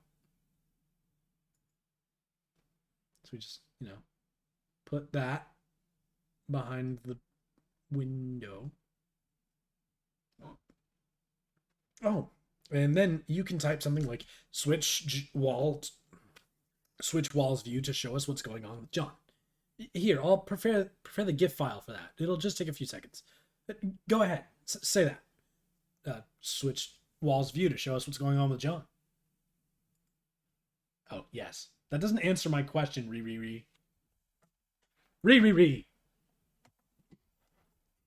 That was an either-or question, not a yes or no question. You decide that's entirely enough of that. If this website becomes any more self-aware in a playfully self-deprecating yet weirdly self-aggrandizing manner, you're going to go drown a bag of puppies in a sewer. Don't do that, Andrew, please. Ooh, John, gotta answer CG. Yes. Re. You quit that. Gallows Calibrator began, or no, Gallows Calibrator sent ectobiologist the file lowestmap.fla, FL4. Oh gosh, gotta get my John back. I've just been reading in like narrator. What's this? What's this? It's your world map with your second gate labeled, so you can go there. Oh man, let me drop everything and go there, because I'm in such a huge hurry to take more of your advice. John, please, give me one of your human breaks. I feel awful about killing you, even though technically you never even died, so I don't know what you're bitching about.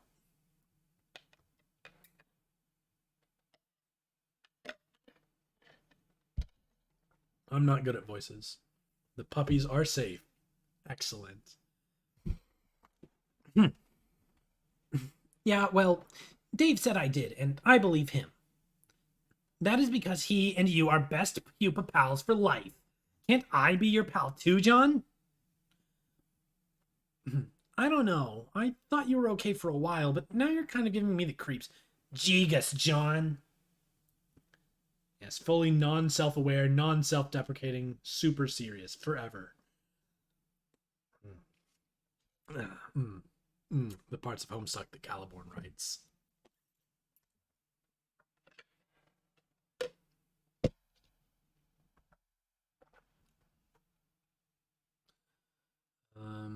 Jegus.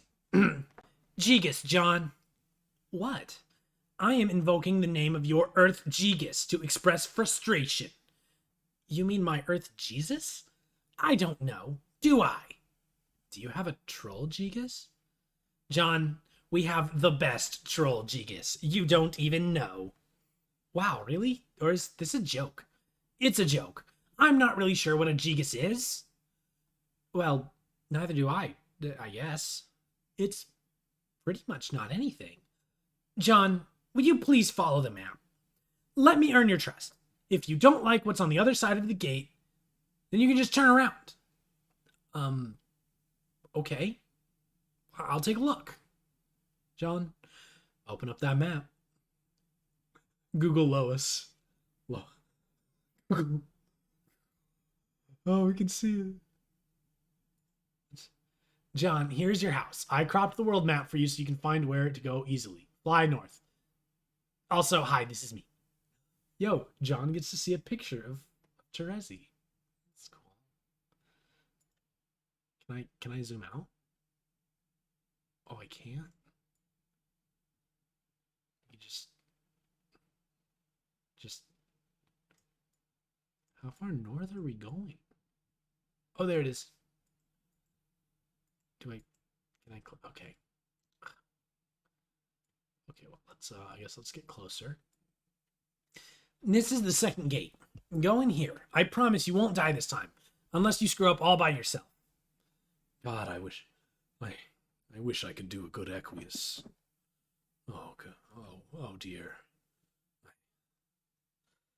Oh my, I think I need a towel. I've always wanted to do good Equius.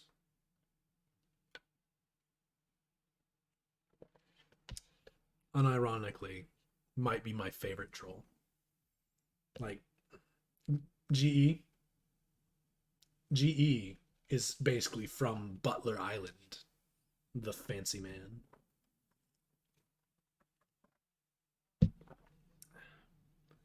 So then I would have a deep voice like I wish I had. Ooh. That's unfortunate. Second gate. John time. Enter. Ooh, gate number 2. Big time. You spend the next 20 minutes staring at this image before you realize it's not a flash file. He says he can do a Cronus. Hey. Maybe try doing an Aridin. Yeah. What? Friends say I can. So wait. It's literally just the percentage thing that's gonna count up really, really slowly. And it's not a real flash. Do you guys want to, like, dead ass spend 20 minutes staring at this until it loads all the way and then resets? You guys just want to do something else while we let that happen? It just I feel legally obligated. It says that that's what we do. Should we do that? Guys? No, it's a GIF. Oh, it already reset? Ah, man. I was hoping it would take 20 minutes. It'll reset there. I didn't know how quick it would reset. At 9%. That's bogus. I want it to reset at 100% and just go back to 0. I want it to take 20 actual minutes. I want a 20 minutes video file of a loading screen. All right. Ooh, pretty pictures. The turtle shell rain dispensers. Can't do an Aridin because I don't know what my headcanon Aridin is. You know, just do like a more annoying Harry Potter. But there's not copying Aridins that I hate. Yeah. You just kind of do it. Here's John. Oh, shoot. He just dead-ass crashes. Just crashes right into the side of our house. For sure. He fucking gets wavy voices. Wait. If you ever do want to do something like that, though, there's plenty of amazing hussy blog posts in the collection. I could. Probably. There are so many pages of Homestuck that I have content for a while. Alright, so we crash in the side. No, hey, look, Rose is just sleeping. Does John just destroy her totem lathe? Just completely? And, like, a good section of her, like, genetic code scrawlings? Bro, what? Like, the fact that he just smashes through the totem lathe, there's no way he has not seriously injured himself. There's no way that the jetpack took all of that impact. John should be very hurt right now. I'm upset that he's not more hurt. Despite the pandemonium of your entrance, Rose is still sound asleep. She must be really tuckered out. It looks like this little guy is awake and ready for action, though. He is adorable. You decide to name him Dr. Meowgen Spengler. His arms are broken and they fell off. Yeah. Oh, also, for the first time in years, he did something sort of like those. Oh, really? He's back. The great Huss speaks to us plebeians once more. Oh. But isn't Aegon Spengler the guy from Ghostbusters? But Meowgen Spengler? Meowgen. John, answer Dave's. Well, okay. You're a little early, but that's fine, I guess. Also, you suck at rockets. Ah. What? She tricked me again. Who? GC. She told me how to get to the second gate, so I went through. But it took me to Rose's house instead. Another prank. Troubled Cosmos on Twitter. Ooh. Dude, you did go through the second gate. I mean, I don't know why you would listen to her again. Kind of moronic, but that's a whole other issue. She didn't trick you this time. Oh. Then I don't really get this. What were you expecting? This is how it works. The progression of gates is like this whole round robin thing, cycling through each planet. Gate 2 on your planet leads to Gate 2 on Rose's. When you build up to Gate 3 above her house, which leads somewhere else on her planet, you look for Gate 4 somewhere there, which leads to Gate 4 above my house, and so on. Okay, wow. Ordinarily, Rose would have already gone through her Gate 1, but she's sleeping pretty hard, obviously. And ordinarily, you wouldn't have gone through Gate 2 until her house was built up, so you wouldn't fall to your death. But you got your cheat rocket, so that's fine. See, we all got to coordinate on this thing. Okay, how do you know all this? Come on, dude. Oh, yeah, you're the orange Dave. Hey, no offense, but do you think I could talk to the real Dave for a second? God damn it, I am the real Dave. You know, the one who saved your life.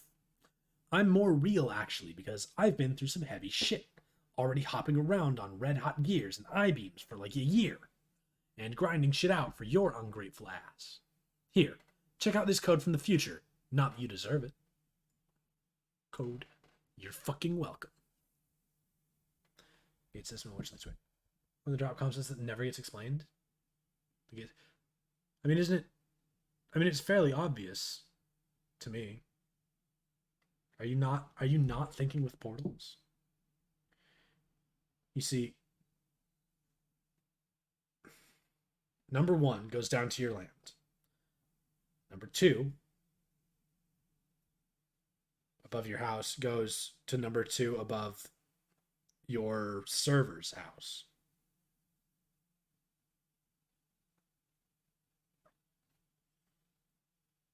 Yeah. So on one particular column, number 1, down to the ground. Number 2, server 2. Number 3, server 3, 4, server 4, all the way up until number 7, which leads to the Denison's Palace, I think. Yeah, so 2 through 6 all lead to 2 through 6 on the next planet in the server chain. Like if you go in the bottom, you come out the top on the server side.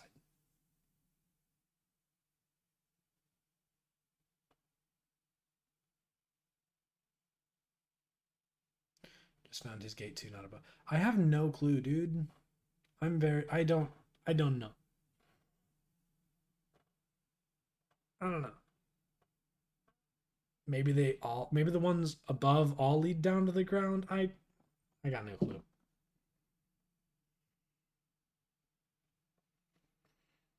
I don't know. How can 7 gates work with 12 players?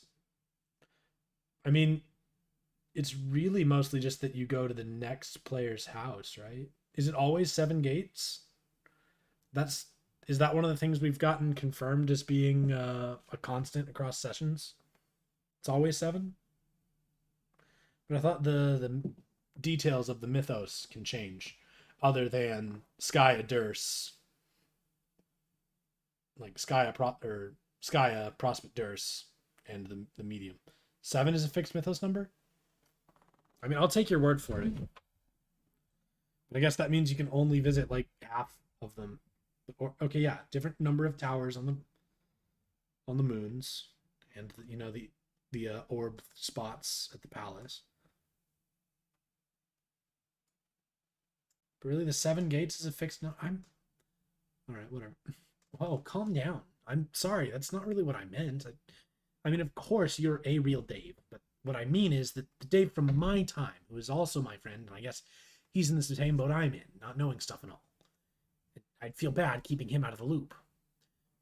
TG began pestering EB. Yo. Also has 7 gates inscribed on the front. All versions of the Frog Temple we see. Like, I feel like that would be so easily variable. It's just number of players plus 1. It's just n plus 1 would be gates. The versions are the same, just color swapped. Wow. Huh. Wild. Oh, hey, I think I pissed off your future self. What did you do? I said he wasn't the real Dave. I think I might have really hurt his feelings, though. Don't worry about it. Why not? Because I wouldn't give a shit, and he's me. Okay. I'm in Rose's room, by the way. What? Really? Yeah, but she's asleep. It would be n plus 3. Oh, yeah, because currently we're at 4. Why did I think 7 was... Why did I think it was n plus 1? Why did I think 6? Why am I stupid? Well, because in reality, their session ends up having 8 players. And like, okay, so this is a question I have for like just in general. Does the fandom believe that Hussey foreshadowed the 8-player session with the terminal in Rose's Skynet lab that she was at? Because at that terminal, it shows an 8-player game, an 8-player session on the on one of the screens. I think it's kind of reaching. I think it is just an example of another game. I'm not sure he had that specific detail planned out at this point, but I mean it's fairly big. I think it might have. Just showing planets can be variable.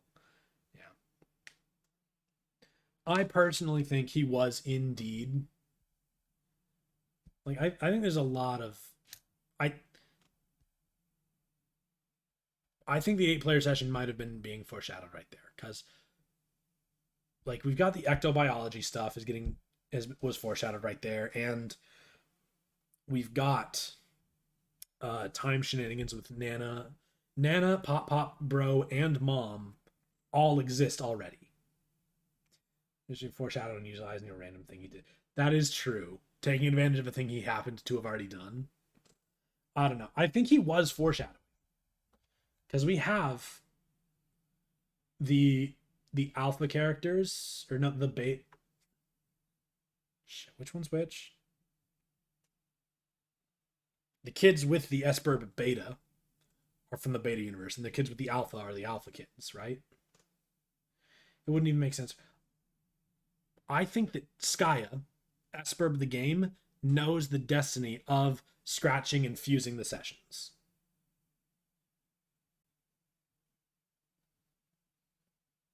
That's what I get out of that, is that Skya knew. Why would every other map show 4?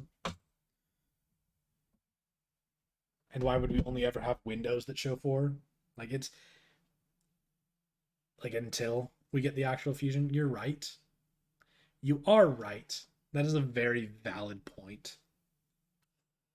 I have no answer for that because I'm just not smart. I mean, it's like also the session terminal isn't directly tied to the beta kit session. It was for all sessions. That's true. It did show all sessions. So I think it just being an 8-person game going on at the time makes sense.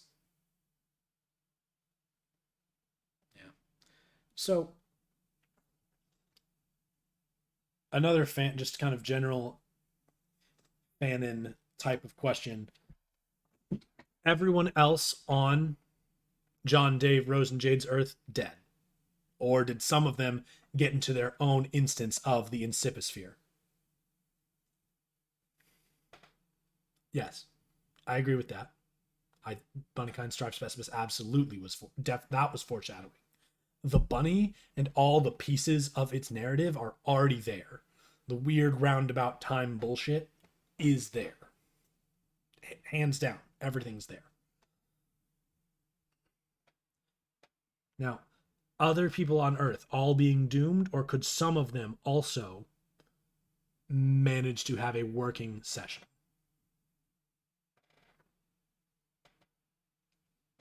Like,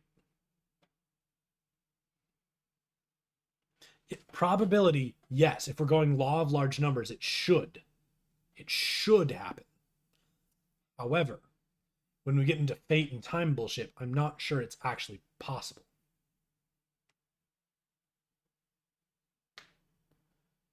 Shrew on Rose's fridge was not foreshadowing?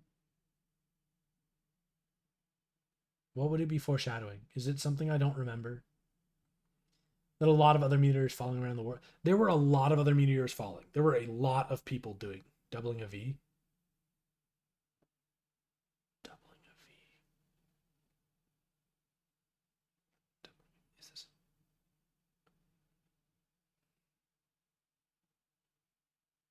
I might just have smooth brain. Esper is a way of whether the universe can reproduce a living thing in a way. Okay, but the thing is, Apocalypse Earth with the exiles. We don't have like a ton of other stuff going on very much not foreshadowing. It's not hard to imagine one sperm universe can generate more than one. I'm not sure. I'm not sure. Would it create alternate doomed Earths? Like more of them? Alternate universes times. Like, are the meteors falling to Earth all from the same Skya? Or are they from a bunch of different Skyas? Like a different Skya for every instance of the game. And the relevant ones to our story are from our Skya. I mean, it's either coincidence or Hussey remembered using two V's next to each other. And as I said, that can be a quirk. Yeah. I mean, it's not hard to see W's as just two V's. I would say so.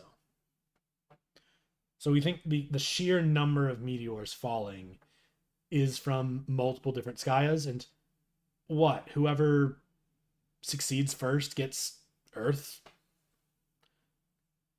Like, are there multiple sessions or instances of exiles wandering around Apocalypse Earth? Is this some... It can be fun from... It could be from multiple Skyas, but it wouldn't matter much. I'm more like, is it possible to have another successful full game? Because don't you kind of need the Apocalypse planet? Aren't you supposed to, like, get your exiles to fix it up? Isn't that part of the win condition of the game? Per timeline, only one works out. Ooh, I like that. So, like, in some of the doomed timelines where John got himself killed, one of the other Spurb sessions might have been successful. I like that. I love that. The exiles can be from a mix of multiple sessions. I don't see why not. Lots of people enter but get stranded, like Rose and Dave, because something happened to the rest of their people. Most people don't even enter the medium because they don't know what the timer is, and even less people work out their full set. Yeah. I don't know. It might be because I have read Homestuck, but it feels like the way in which I hope Winnie the Pooh 2 is... I also hope Winnie the Pooh 2 is okay. Winnie the Pooh 2, writer of the game pack, one of the other game packs. Yeah, but when it comes to punch card alchemy and the making of the entrance item, I feel like the process isn't that complicated. I don't think. I feel like it's fairly straightforward if you know what in the world a lathe is. Like, if you've heard the word lathe before, I feel like the rest of it all kind of falls into place. You carve the round things with a lathe. It's very, very stressful for the first time player, absolutely. Because, like, oh, there's this weird timer. Like, maybe you've seen on the news meteors are falling and stuff. And maybe it's because of the way I play games. Okay, I've never played Project Genesis. I don't know how it is played. I've seen it. I've kind of fiddled around. I have fiddled around a little with the, like, Housemaker, because I'm interested in it. Really good communication between co-players, taking the timer. Yeah, that's... A lot of people dick around when they play games. But if I was playing a game, at least at first, I'm super like, okay, let's buckle down. Let's figure out how it works. Timer could have been shorter for others. Not everyone gets 4:13. Like 4 minutes, 13 seconds is pretty quick. Besides, it was a beta. True. It was only a beta. It was not a widely available game. Except there were a lot of sessions going on, so somebody pirated it. Like, this is an unknown game. There are no guides, but I feel like every single one of our people seemed to place a lot of people. Yeah, everyone started playing at once. Meteor started, shit went down. My thing that I'm getting to is the inefficiency of the placement of the items, of the Crux Shooter thing, like, of all three. The inefficiency with which they are placed. Like,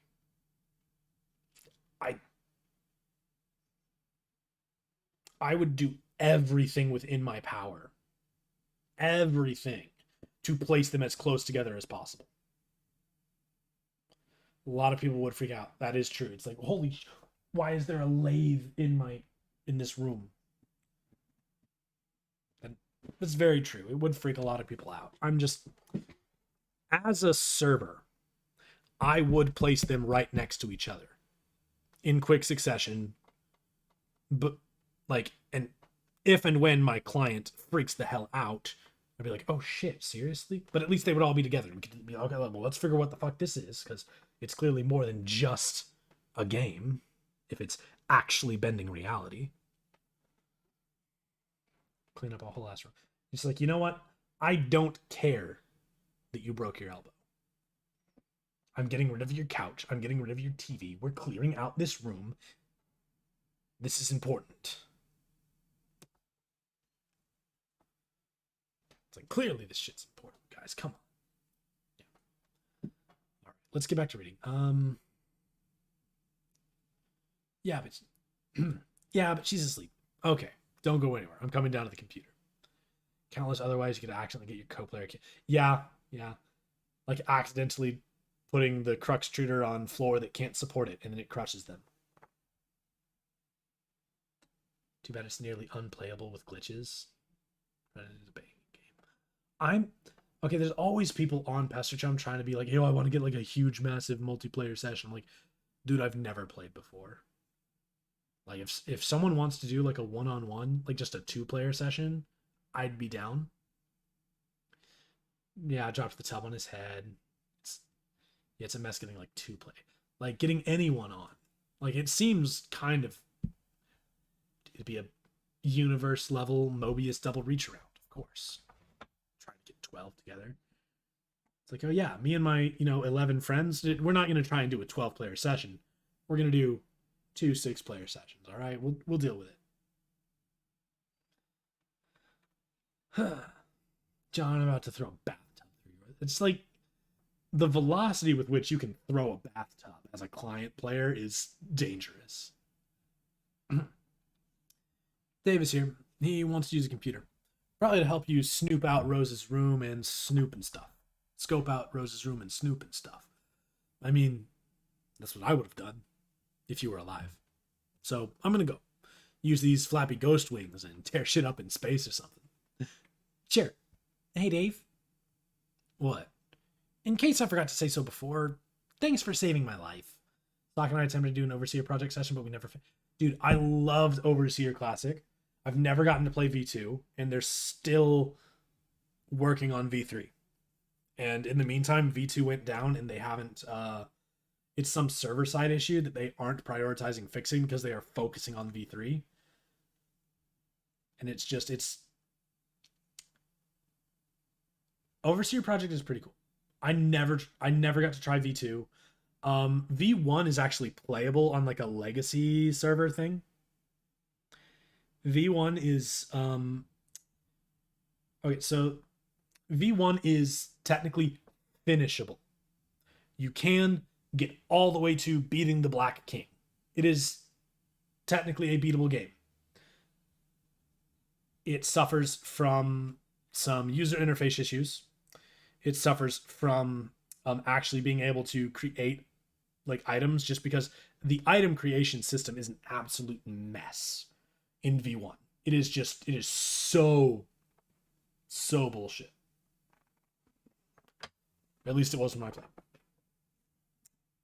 V1 kind of a mess, technically beatable. V2 better UI, not actually completable. You cannot complete V2. V3 looks like it's coming along really well. It looks like they've fixed up. Like it looks like they've done a lot of fixing up an improvement to the item creation system where it will really just kind of take some general aspects of items that you throw in together and recombine them into a combination of the aspects of the items instead of having to be like a unique new. It's yeah. I've looked around. It stopped getting updates a while ago, but a little more recently, like I think early 2021, let me see, V2 pinned comments. 2017, 2018.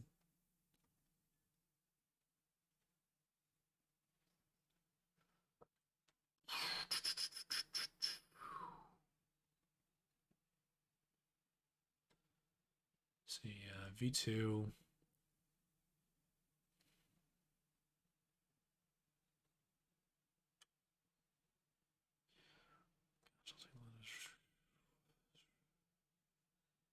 UI and the character system. I'm gonna keep on an RP tool on a game. Yeah. No, it's been down since like December of 2020, at least. I'm trying to figure out where they said.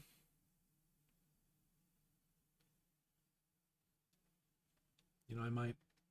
They stopped updating VD2. Um.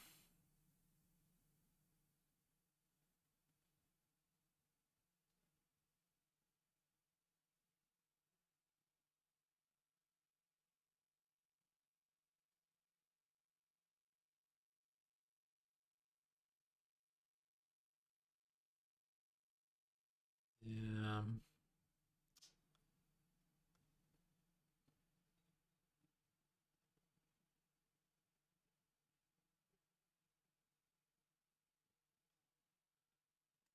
Yeah, I'm not seeing. I can't find it, but I remember reading somewhere on their Discord that because of the error messages and stuff, it's just like it's probably a server issue. And I saw that one of the devs respond and say, we're aware of it, we're not working on it because we are focusing on the V3 rebuild.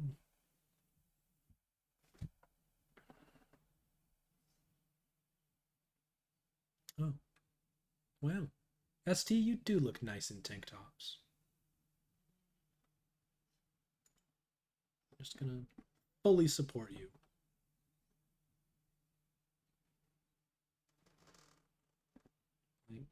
Not on the Discord? Hell yeah. Thanks for saving my life. Yeah. All right, John, let's snoop.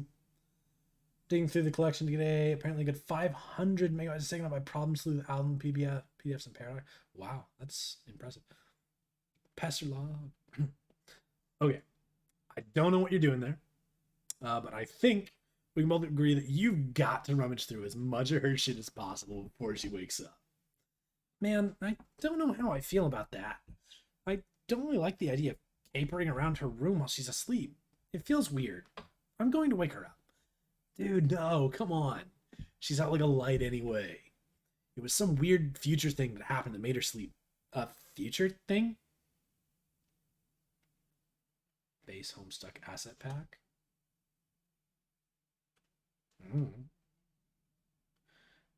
Oh, so like an asset pack that only has the stuff for Homestuck 1? Chad Dave. Chad Dave.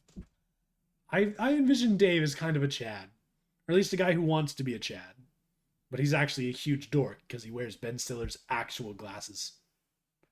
Genesis is another game I messed up. Yeah, Genesis is a different project. Future thing? Yeah, shit doesn't get more clear than that. Well, yeah, she won't wake up, so I guess so. But I'm not snooping. Fine, don't. But here, just do this one thing. See those two notebooks on the floor behind you? Yeah, they sort of look like journals. I don't think I should read those. You don't have to read them. I'm not telling you to. What kind of prying tool do you take me for? Just pick them up. You know, like tidy up a bit since you made a royal fucking dump of her room just now. Base Homestuck is that. The name is Genesis. Yeah, wait, yeah, of course they're different games. What? You know, like, tidy up a bit since you made a royal fucking dump of her room just now. Okay, sure. Pick up the books. Capture logged. And you just look. Why would you look at the back? Does Dave? Now I need you to do something else. This is important, like for important game reasons and stuff. Take the card the books are on. Flip it over. So you can see the code. Wait a minute. I see what you're trying to do. I won't tell you the code for Rose's books. Dude, you don't have to tell me the code. Just flip it over and let me know if there's a code there. That's all. Okay, I guess. Yeah, there's a code. All right, cool. You can ditch the books now if you want. Maybe put them back on the floor so Rose doesn't know you were snooping. Seriously, you've got some grubby fingers, bro. Why don't you mind your own business there? What is even with you? Haha, Dave. I think all this laughter made me poop in my pants too hard. Isn't that your birthday package there? Oh yeah, I think it might be it. Not even viewable through the browser. Album commentary PDFs are surprisingly huge in memory, especially for something not even viewable through the browser. Huh, that's neat. Maybe you should look at it. I don't think it counts as snooping since it is technically yours. Yeah, maybe. I wonder if she finished it. She was so tight-lipped about the damn thing. I am really curious. Dave, zoom and enhance. Oh, yeah. Dave is, in fact, that kind of prying tool. I don't know. I've thought about dialing up the Texas for Dave, because based on where his meteor lands and, the maps we see, I, personally, it might be because I'm from Texas, but I headcanon that Dave is also from Texas. And so I feel like kind of trying to make him sound a little more Texas, but I don't want to go full country. Oh, it's canon? I didn't know it was canon. I know we see it. I know we see like the maps and stuff, but I've never seen it like with state borders. Like he could be from South Oklahoma. Straight up canon? Wait, on the map in the Esburb terminal, but do we see state lines? I didn't think we saw state lines in any of those. We just had like general areas. He never says it though. Like I don't know. I don't know how definitive we get there. But yeah, should I try to be more Texan? Because the thing is, no one, yeah, except Jade. Like Jade lives somewhere in the Pacific Ocean on her own private island. It does look like it's, honestly, I think it's specifically meant to be Dallas. Like tall, like skyscrapers, like tall buildings. Texas it's Dallas. Bro rapper Texas. Would that be a bro rapper Texas? What would be bro rapper Texas? I don't know. Is the thing. I have no clue. Because he wouldn't be country. And every time I try to do country, like every time I try and do a little bit extra Texas and try and dial it back to be more city-like, I just kind of turn into Johnny Bravo. And it's definitely wrong for Dave. So in the Indian Ocean?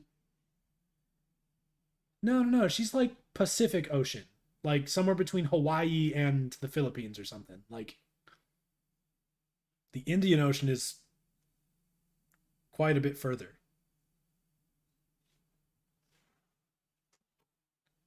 On the Lost. From Lost. Yes, Jade literally lives on the island from Lost. Thank you. Clearly. All right. Dream Rose. So this Dream Rose has Johnny Bravo. Should I do Dave more as a Johnny Bravo type of guy? Less horny Johnny Bravo Dave? No. I'm going to allow that. But no. All right. All right. Well, I guess I'll be talking like this for Dave from now on. Am I doing too Elvis? Less than Johnny Bravo? Dude, I have no idea where to go here. Yo, Dream Dave. And Cal. So, does Dream Cal move on his own? Or is Dave moving Dream Cal? Fucking amazing, my day is safe. There's also Dream Crows, which I'm a little confused about. Are those Dursites? Durstress little Cal. Are the crows Dursites? No, they're in both spots.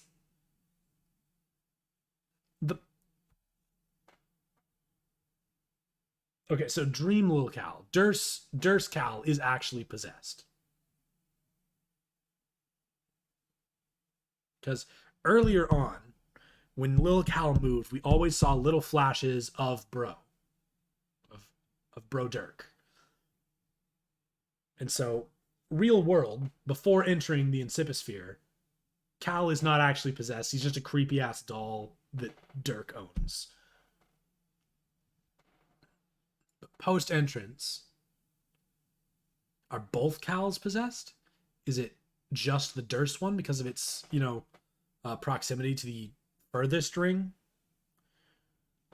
Like the horror terror whispers that Durst streamers sometimes can hear. Like, I imagine that like Durst has eclipses like Scott. They're the same puppet. Yeah. Wait. Both? Yeah. Well, no, didn't Future Dave destroy Real World Cal? Am I wrong there? Didn't that happen? Like when he came back, one of the first things he did was destroy Real World Cal. Bros Cal is future. Cal on Durst is bad. Yeah, this gets explained later. I remember there's some fuckery here.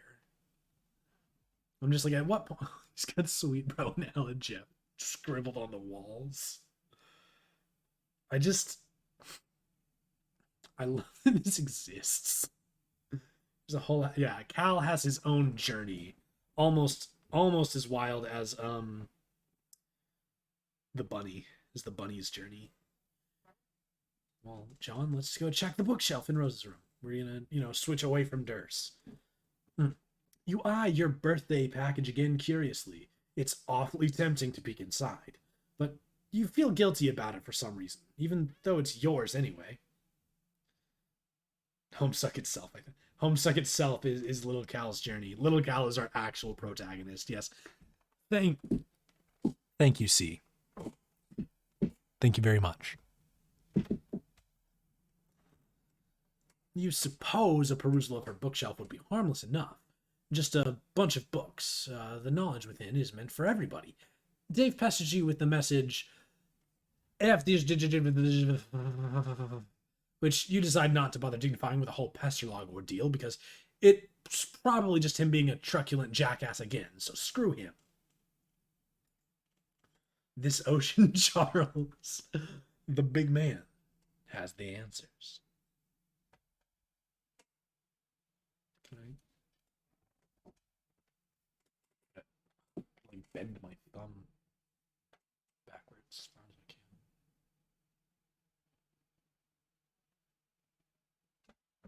He knows that he has the answers. #1 New York Times bestseller. Is this a real book that I can buy? 1 second, Googling. The answers. He has the answers. This Ocean Charles. Like, is this a real book?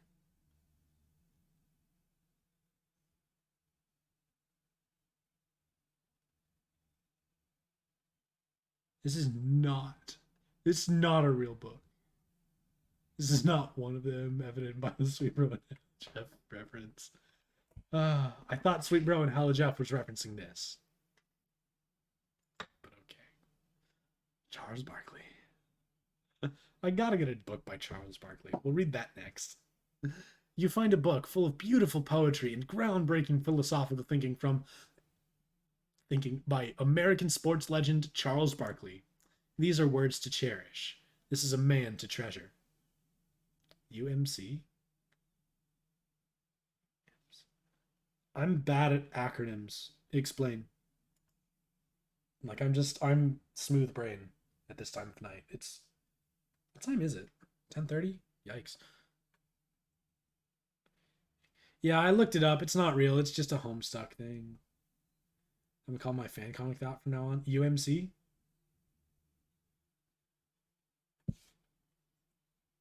I mean, alright. Cool. You capture log Rose's autographed copy of this Ocean Charles. Jewels of wisdom like this don't just fall into your lap every day and shouldn't be parted with lightly.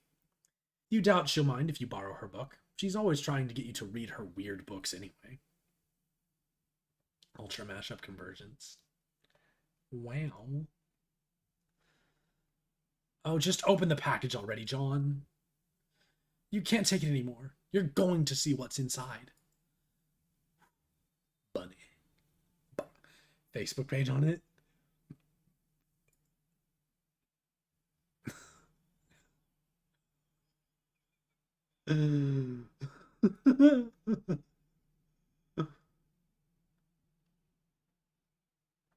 What? Are these supposedly quotes from the book? Face the future without fear or trepidation. Despite the darkness, the unknown, you are not alone. I am at your side, always. Slam of the North Star. Oh, I remember this. Oh, oh, we're gonna listen to Slam of the North Star. This was one of my favorite Homestuck meme songs. We're gonna listen to this as I read through.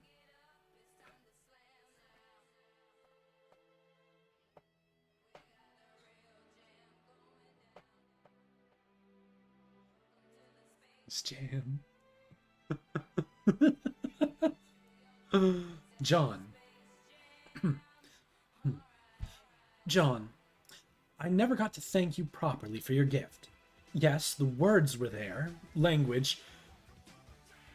I can't do a Rose voice while this is going on. Hey, yo, what you gonna do? Okay. Alright. How loud is Slam of the North Star? Okay, looking at my sound levels down below me in OBS, it looks like I'm talking louder than the music. So I'm going to try to do my Rose. We're gonna try and get through this letter while I have it nice and quiet in my headphones. All right, John, I never got to thank you properly for your gift. Yes, the words were there. Language comprising the familiar veneer of gratitude rubbing off with each tired favor traded for. A god blessed to a sneeze or a few pennies cradled in a receipt. Perhaps it's the deplorable romantic in me, but I thought your present and your friendship demanded reciprocation surpassing, by some degree, the utterly meaningless. The proper thanks, I thought, would be a demonstration that your offering was not in vain. Yes, maybe some would take your suggested alternative to my gloomy preoccupations as a passive-aggressive jab, but I know you didn't mean it that way. In fact, I'm sure reading about it now is the first time the notion has occurred to you. John, please stop rolling your eyes. The letter is down here. The gift in this box is a resurrection. I used your present to thread life anew into a tattered heirloom. As long as I can remember, its black, greasy appendages have been tethered limply to its ratty, porous carriage, too delicate to wash, too dear to discard.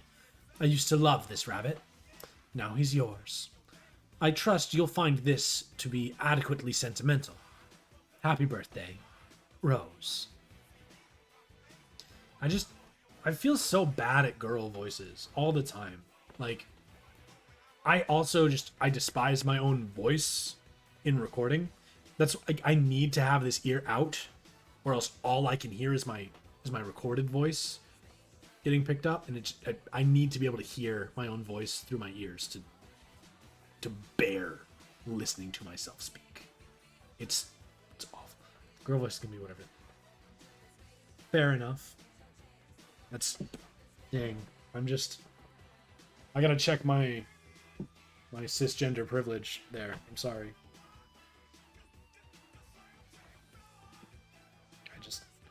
I have zero confidence in my voice acting ability. I'm just gonna say that. Yes, you give Rose the deepest voice you can ever think of yourself doing it in the world. That's true. As long as you get the pompous, like, I gotta re-download this. I'm re-downloading Flame of the North Star. It's going in my playlist. Homestuck Streamers gives Rose Hulk. What? You're kidding. No. Just a moment. John. No. Oh. Okay. You want to go a few rounds with the champion, brother? John, I never got to thank you properly for your gift. Yes, I can't say her words with Hulk Hogan. Hulk Hogan is more about like timing and like the way he speaks is just so different. I can't do his voice with these words. It doesn't compute. You want to go a few rounds with the champion, brother? I never got to thank you properly for your gift. brother. Yes, the words were there, language comprising this familiar veneer of gratitude rubbing off. I can't. I can't. I do not want to go a few rounds with the champion, brother.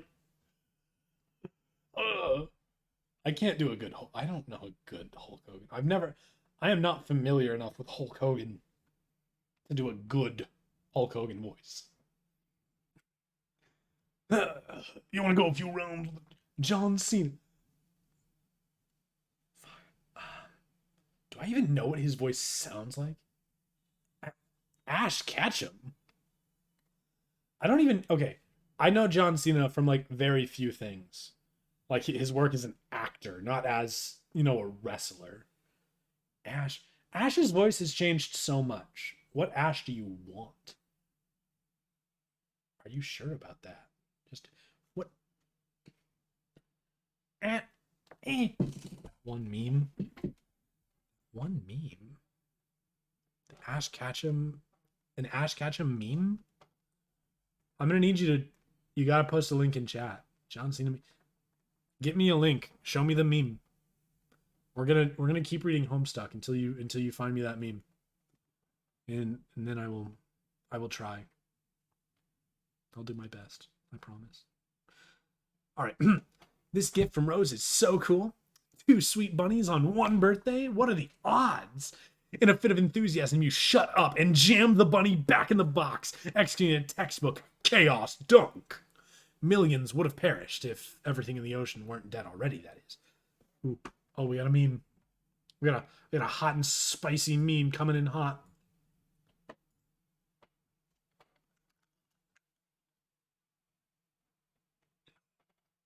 Are you sure about that? Are you sure about that? I need more John Cena.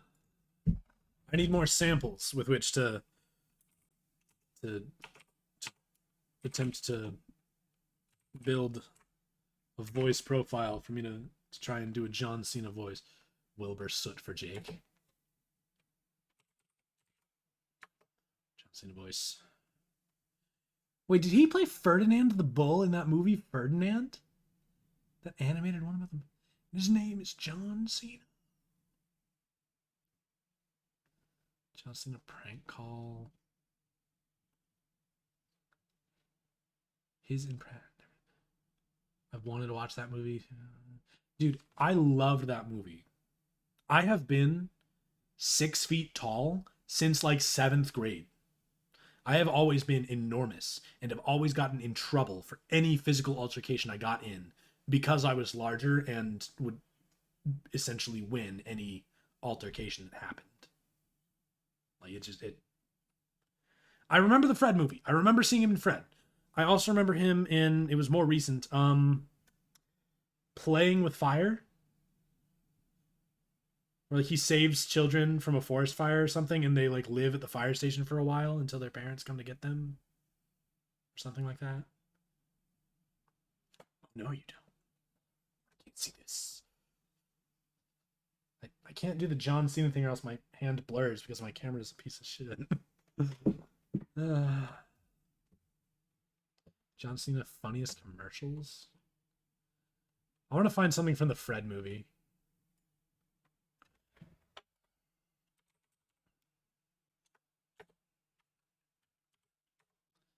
John Cena in the Fred movie. Attitude adjustment of Fred. I can't go over there and ask Judy to my house with Kevin out there. He'll embarrass me. Judy has such a beautiful son. Just do the burlesque. The most burlesque tone you can. Fuck everything else. I don't know what to do. What's wrong with you? Have I taught you nothing? What's wrong with you? Have I taught you nothing? Sitting here and hide. Sitting here and hide from Kevin? I just fucking flipped it.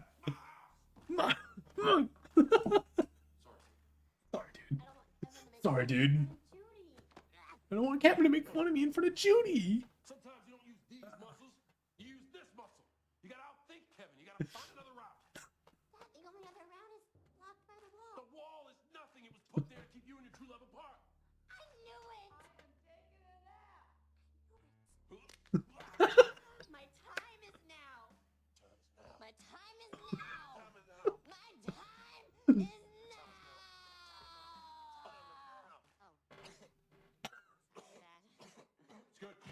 It's good. It's good. Uh,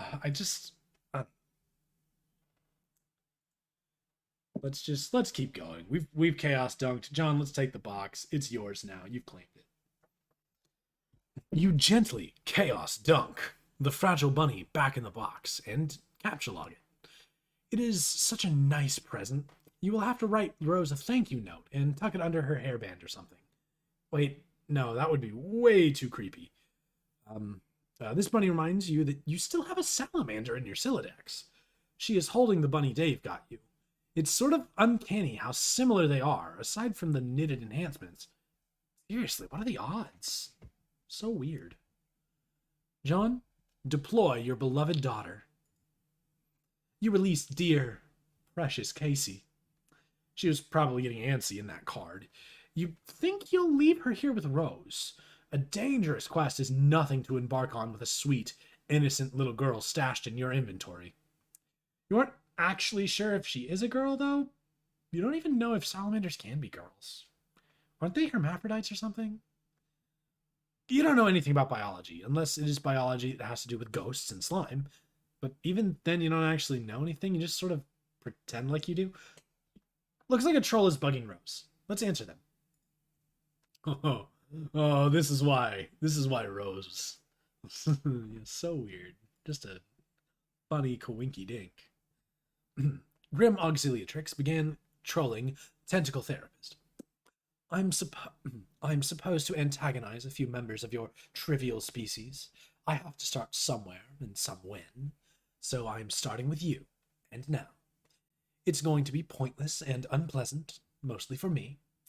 Actually, you know what? I'm not really feeling this at all. Goodbye. Do I do a John voice here?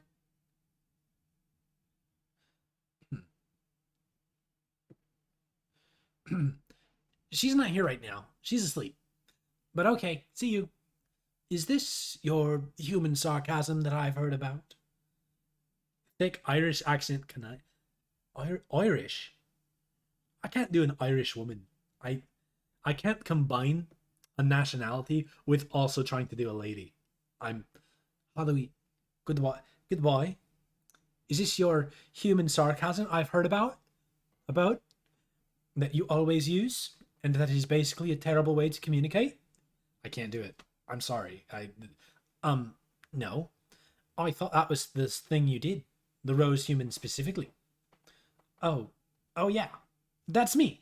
I am the rose human. Look at me. I am so smart with all these snooty words and complicated things to say. I am the queen of books. Okay. These are definitely insincere statements. Why do you work so hard at being so awful? I hate it. I hate this. Guys, please. I'm so burned. These burns are crazy. Can we just cut out to the chase and be friends already?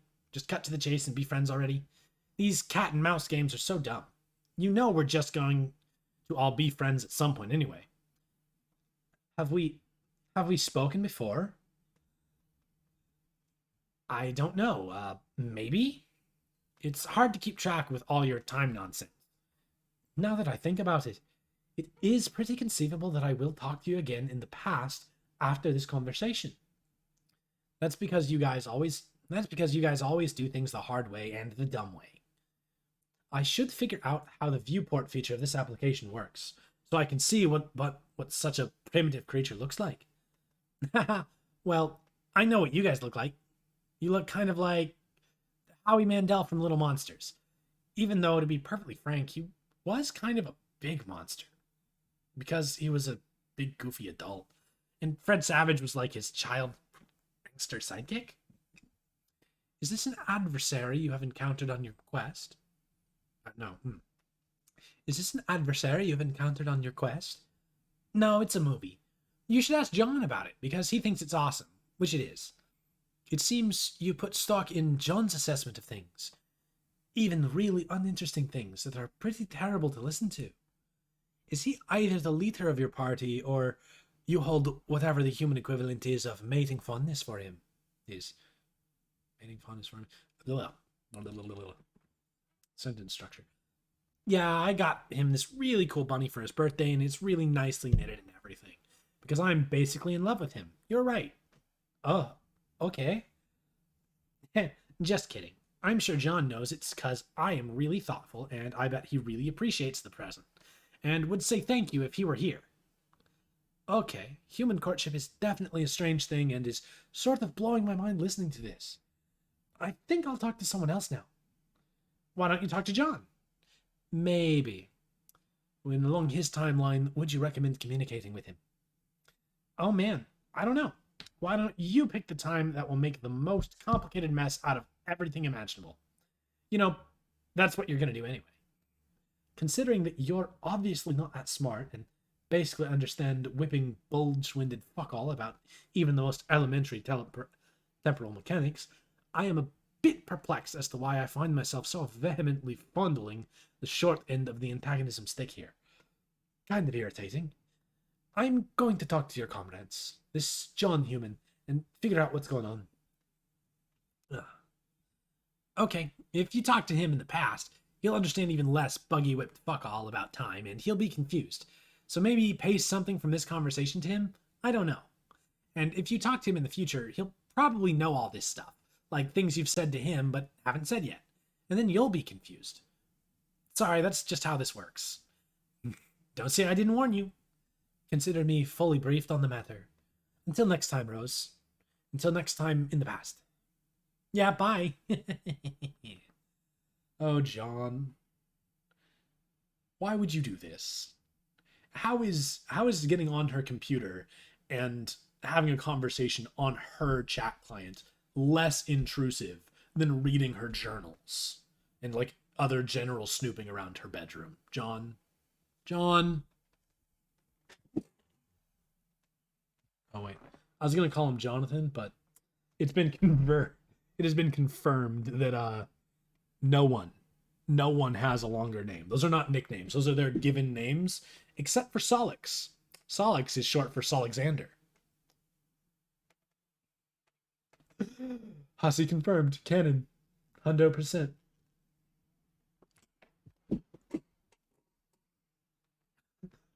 I love the fact that Phantom forgets the fact John's a huge ass moron.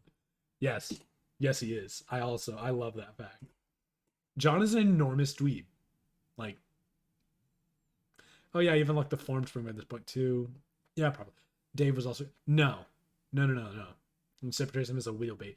John is a naive baby boy. He is a child. Which is where that comes from. Oh. Yeah. Someone else posted it somewhere on like a Discord, and I love it. I've just remembered this. Warm Springs a gold mine. That is a dumb dude. They're 13. They're 13. Give me a second. What grade are 13-year-olds in American? Grade 8. They're 8th graders. The dumbest questions, the snarkiest answers. Okay, so.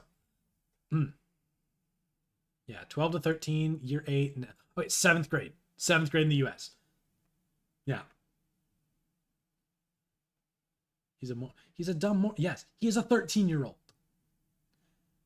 Okay. Depending on when in the year they're born, they could be literally any grade 6th through 8th. Just depends on if their birthday was before or after the school year. Like, yeah. American grades. You can be anywhere. Depends on when you were born. Like, when in the year. So, yeah. I teach middle school. I'm a substitute teacher out of middle school. I deal with 13-year-olds all the time. Like, I pulled it up. I Googled it. It's on my other screen. It's right here. It says 12 to 13-year-olds, 7th grade. 13 to 14, 8th grade. Just that's American/international grades rather than the UK years. For UK, it's year 8 and year 9. Yes, they're that dumb. They're, of course, all of their issues are different, and it involves a lot more TikTok nowadays. But yes, there are children at the school just as dumb as these Homestuck characters. Like a preteen written by an adult. No, I mean, as far as my perception of preteens, of tweens, young teens, they're pretty spot on. Oh, I think I mentioned in one of the Discords, but those of you who are, watching the stream that aren't from the Discords, I had a student in one class. I was teaching a history class. It was really just an exam. But when I take roll, I'm like, how the hell do I say this name? It's like Qaniyayah. Quania? No. Kanaya. Kanaya.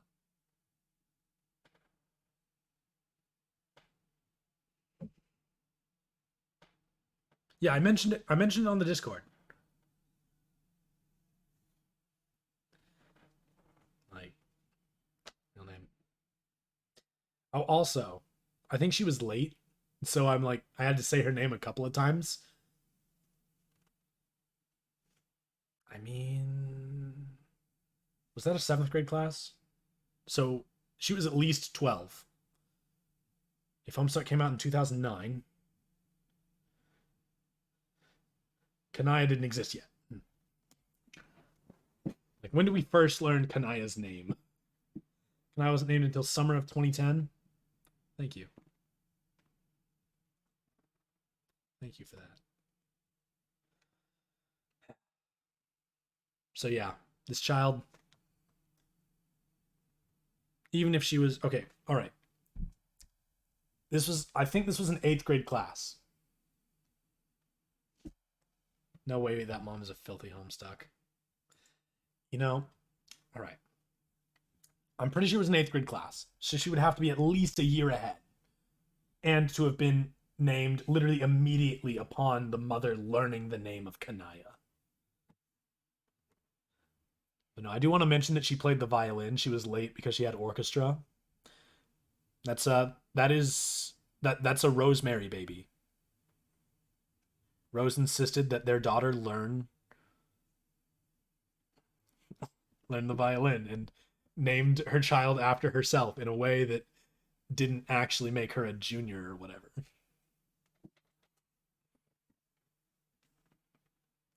This is an Esperb universe confirmed. Basically, yeah.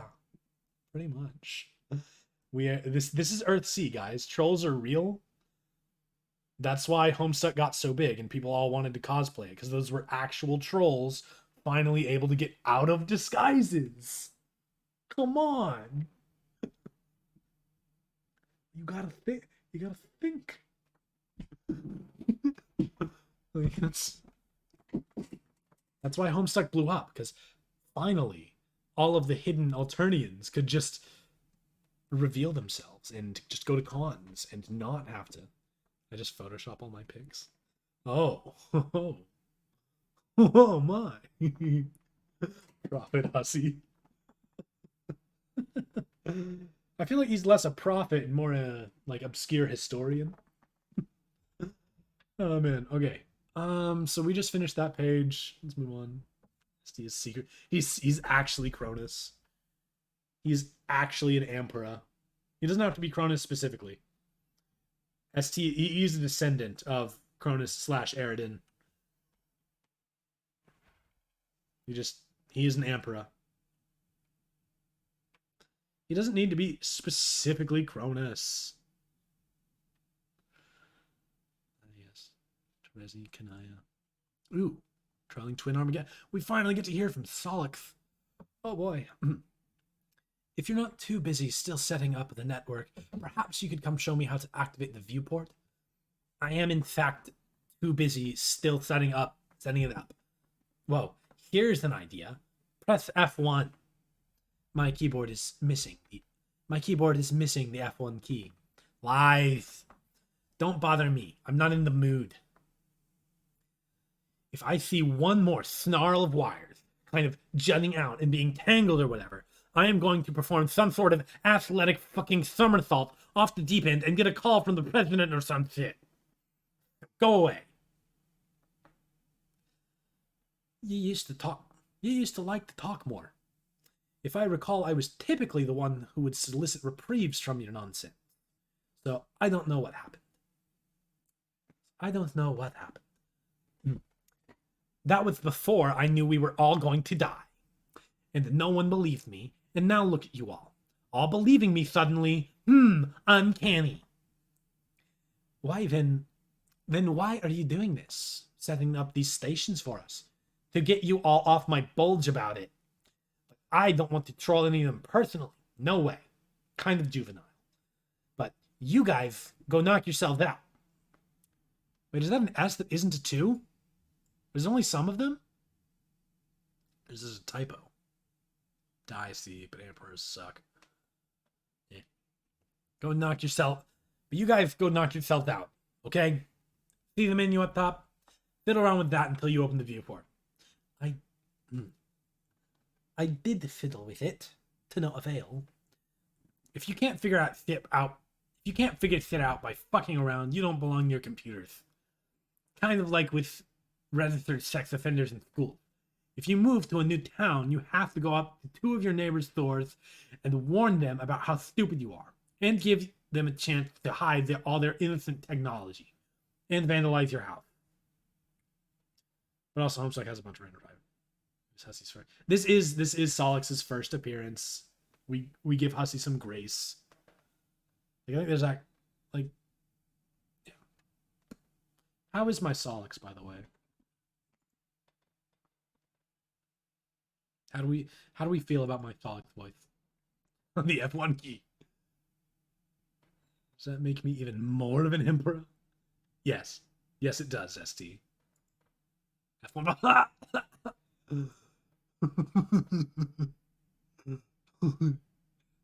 She's hassling him.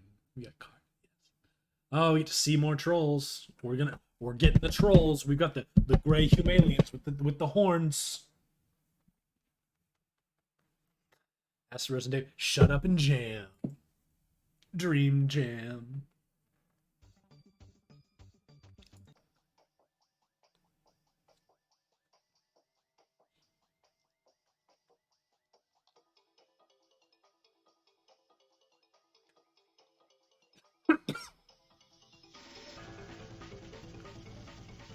Boat.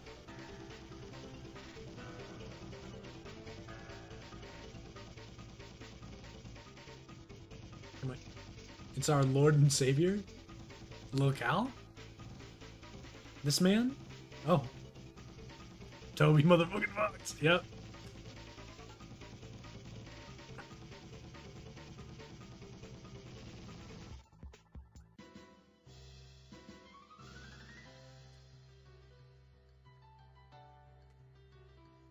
Dave shows you some of his sweet gear. Wow, he is so cool. Oh. Oh no. Durst Dreamer. I don't actually know which one's Sweet Bro and which one's Hella Jeff. I'm ashamed to admit that. But I really just don't know. I know Jerome. Entirely different songs, the events of which led to Bolin being removed from the music team? Yo, that's some drama.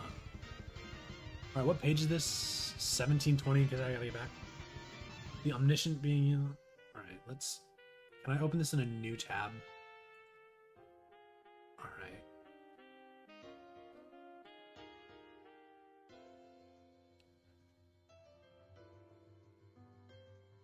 The omniscient being youthfully fused over Xenoverse. Sweet Bro is red, Hella Jeff is blue. Okay, but which one's blonde and which one is brunette? It's under controversial. System set.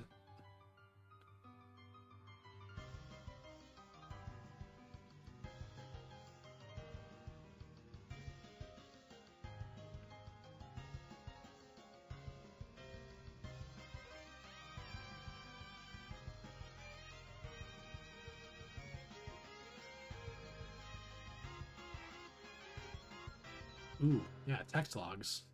Auto open? Hell yeah. Enable enhanced flash. I'm not seeing. Okay. Sweet Bro is the dark haired and Hella Jeff's the blonde one. And then Jerome is their black friend. He wears yellow. Jerome.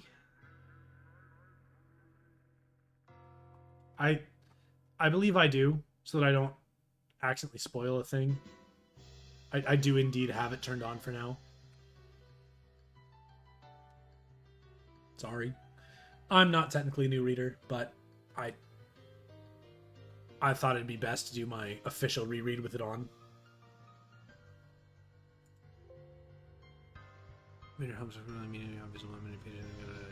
Yes.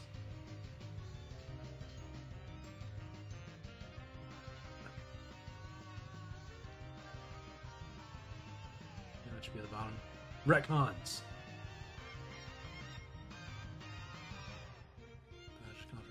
Enable controversial content. Ooh. Flashes he worked on were rescored. During the Trickster segment of Act 6, Act 5, there's originally a joke regarding the skin color of the Trickster kids. This was received poorly by the fan base and toned down shortly after. You know, we're turning on all the controversial content. We are gonna get into it when we get to that stuff. So now I can just turn it back on. Let's get controversial. All right.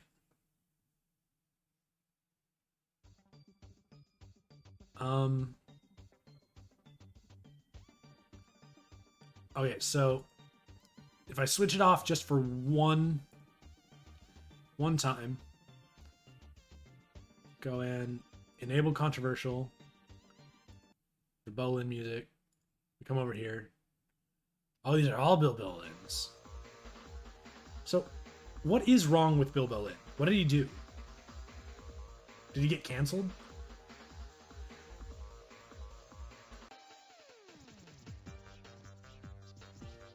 I'm not gonna lie, this is kind of funky.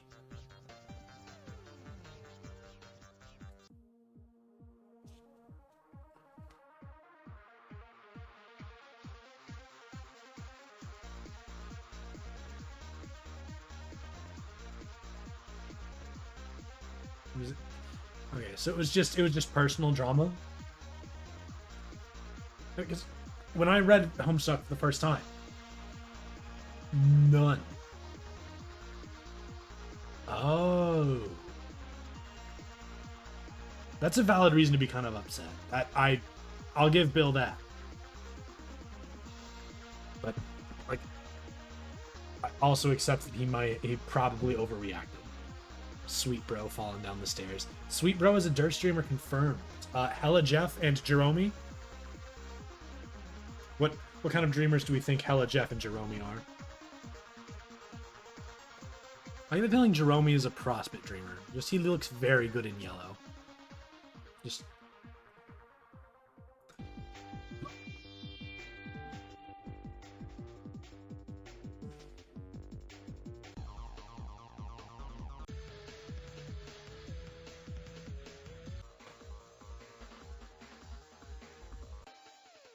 all right, I think that's enough of that. Let's go. We're gonna turn this back on. We're just gonna rely on our good friend Riri to tell us that controversial shit is around. We'll just, oh yeah, Rose does not like Little Cal. Dream Rose had to deal with Little Cal for like, I guess ST's Lunar Sway.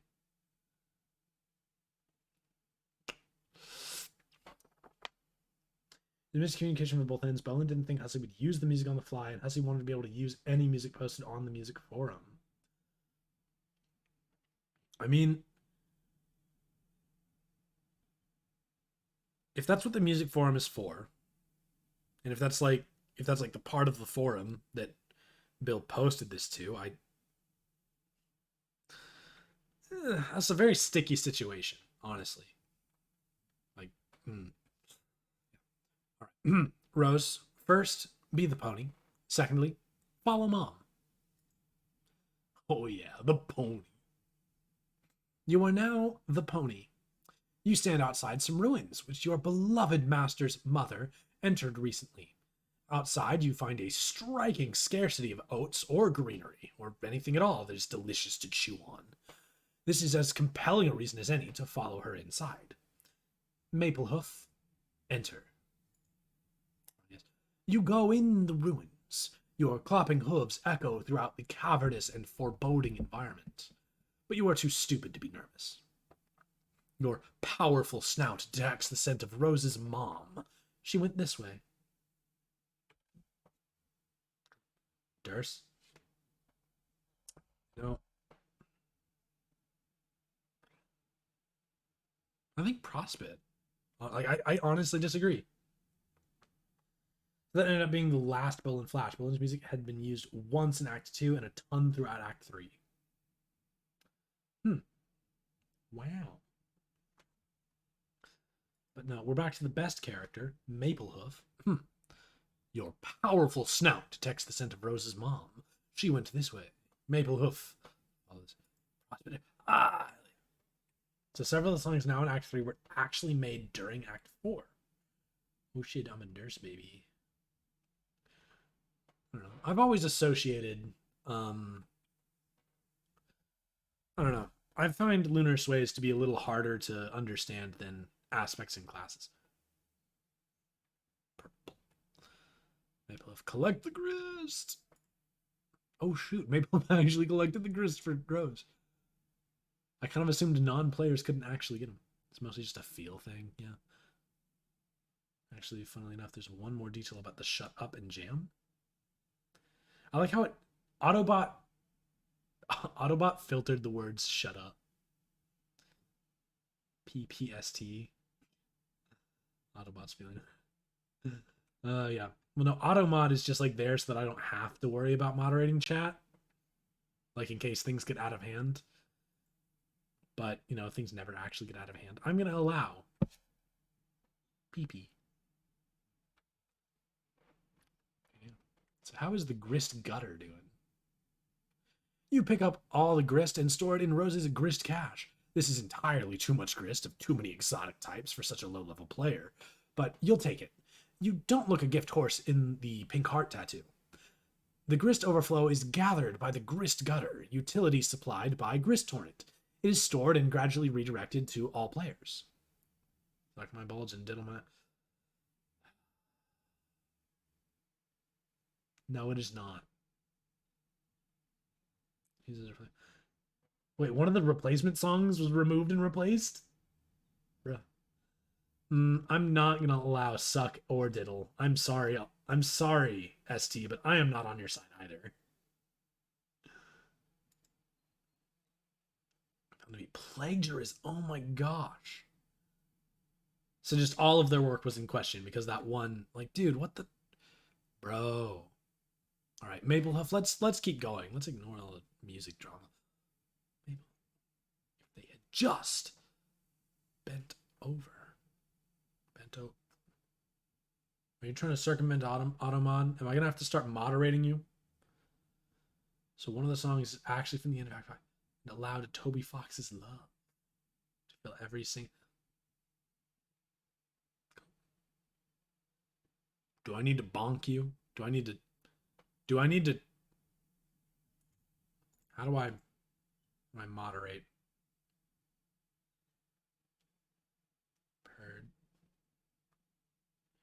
You know, I'm giving you a 1 second ban. I'm purging you. One of the surfing music team. Yeah, you're getting purged. 1 second. Bye.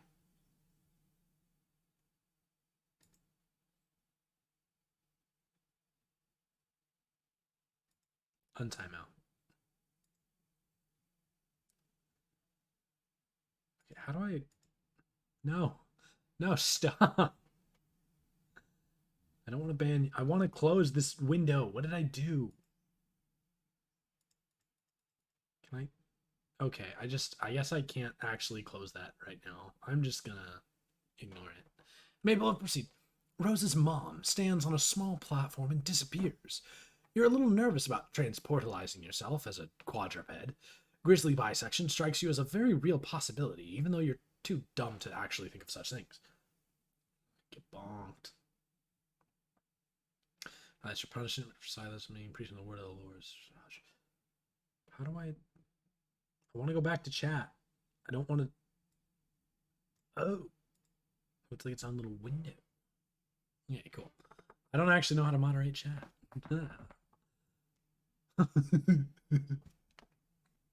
Miss Lord.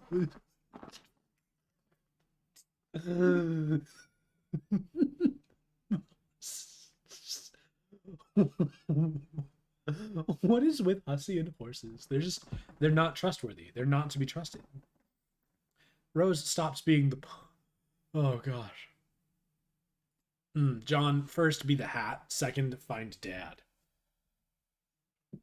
Wheelie. That's. I mean, they like rear up. They like do a thing. Like horses do that sometimes. They have a stance when they rear back. Horse doing a wheelie. Like, it's not a wheelie. Apparently there was some animosity towards Toby by the rest of the team because Hussey played favorites. I mean, honestly, if I was friends with Toby Fox and he was making music for a thing, I would absolutely play favorites too. Sorry, other creators, suck a dick. That's supposedly a skill you teach your horse in Red Dead Redemption 2. I have no idea what's the use. I mean, does it help you stop faster? Getting your horse to rear back like that? Like they do like a thing with their like. I know they can like like they can do that as like an attack. They can trample things sometimes, right? Like horses are not generally an offensive sort of mount, but I think they can do that. Be the hat, find dad. Rose stops being the pony just in time for John to start being the hat. The breeze carries you where you need to go. Whoosh. You settle in front of a man in sore need of a fresh hat. He gathers the clean hat, along with a shoe he found through similarly serendipitous means to replace the one he lost.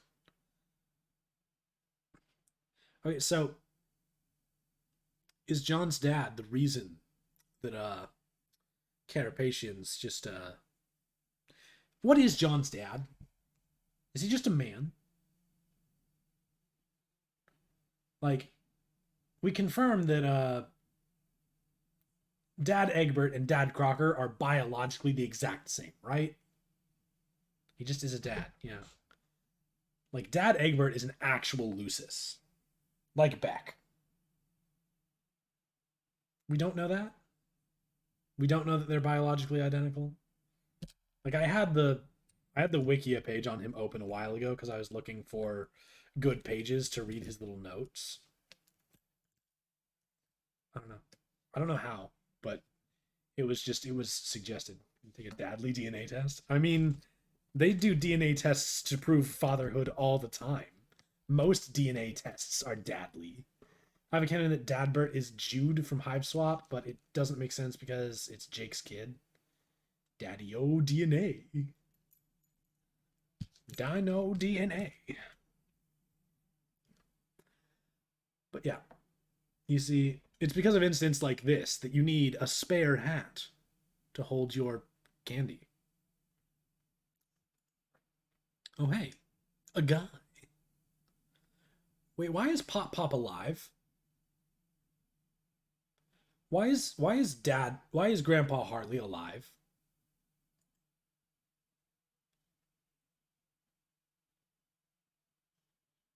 God, time shit confuses me. Is Dad Harley Colonel Sassacre?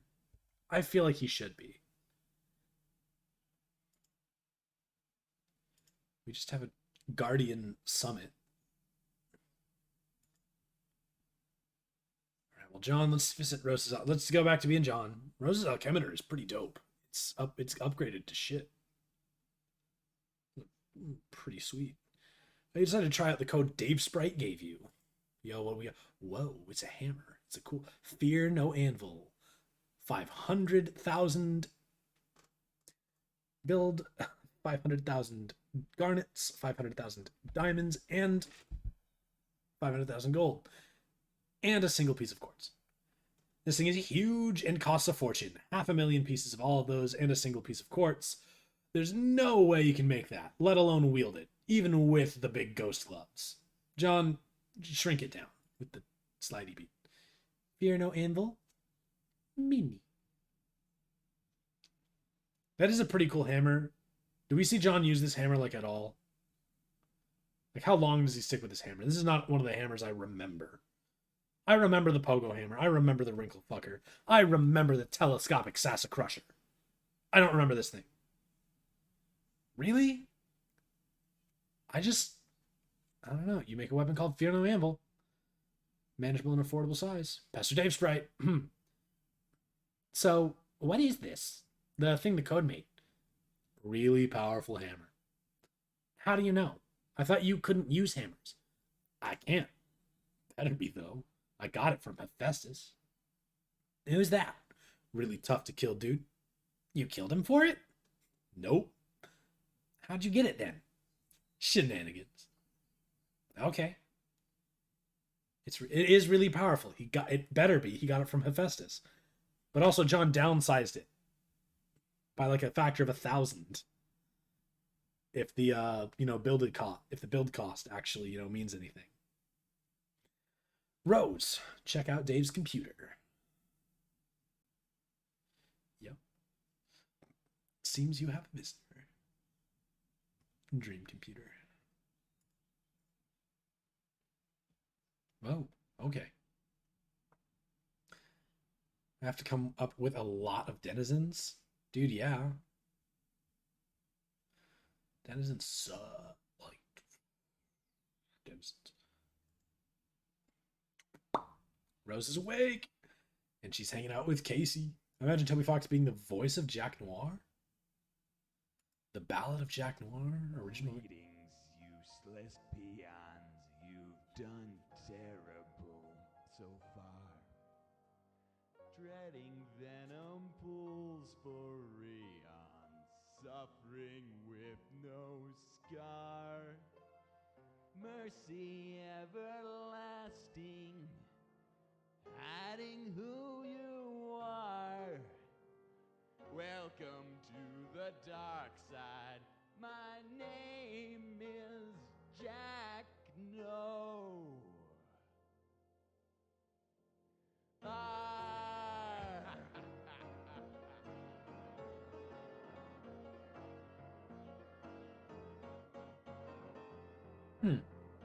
That's neat. I'm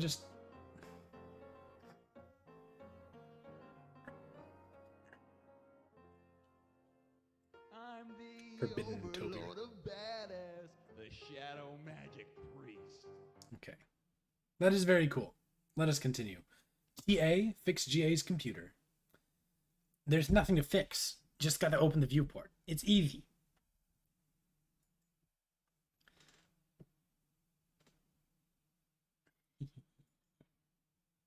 Alright. Oh, and now Rose is there.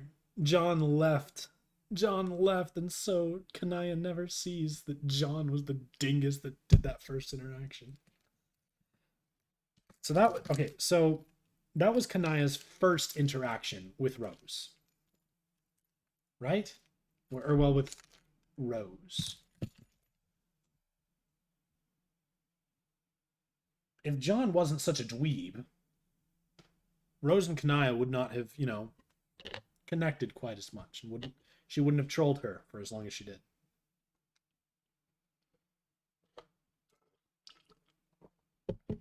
So, much like many things in Homestuck, but unlike, a lot of the retcon type things that he is responsible for, John is responsible for Rosemary.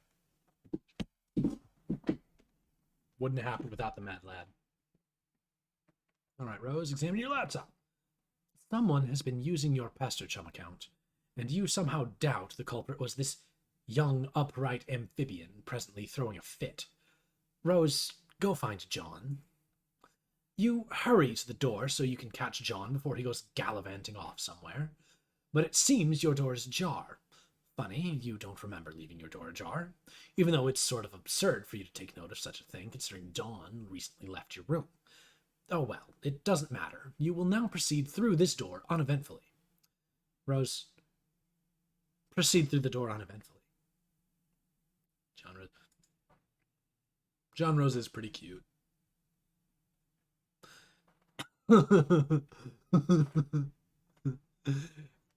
You get dumped on by a bucket full of hellacious blue phlegm aneurysm gushers.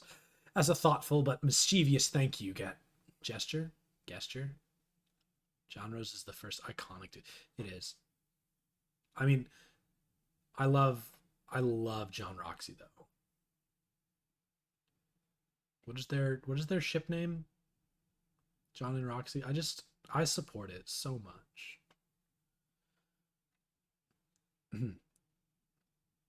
Your prankster's gambit plunges to an all-time low.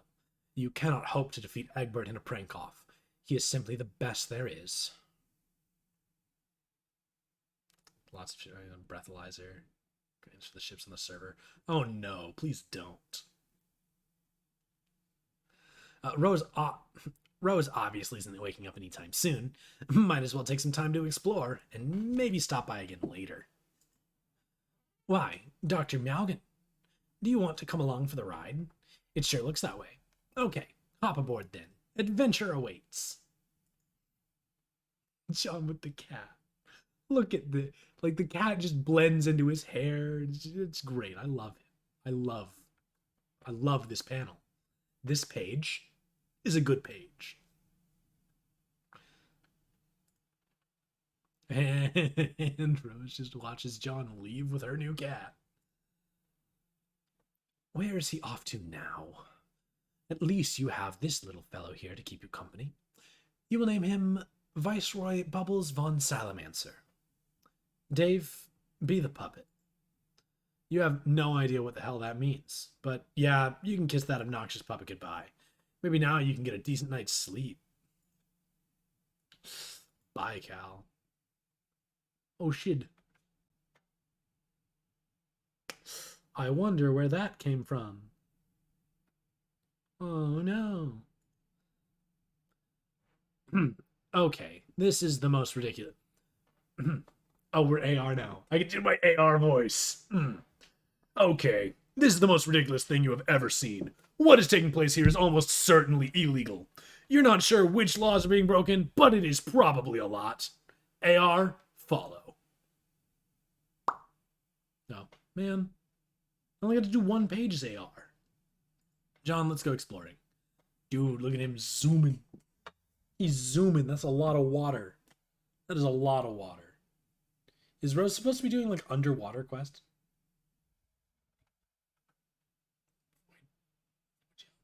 Like crayons, but void.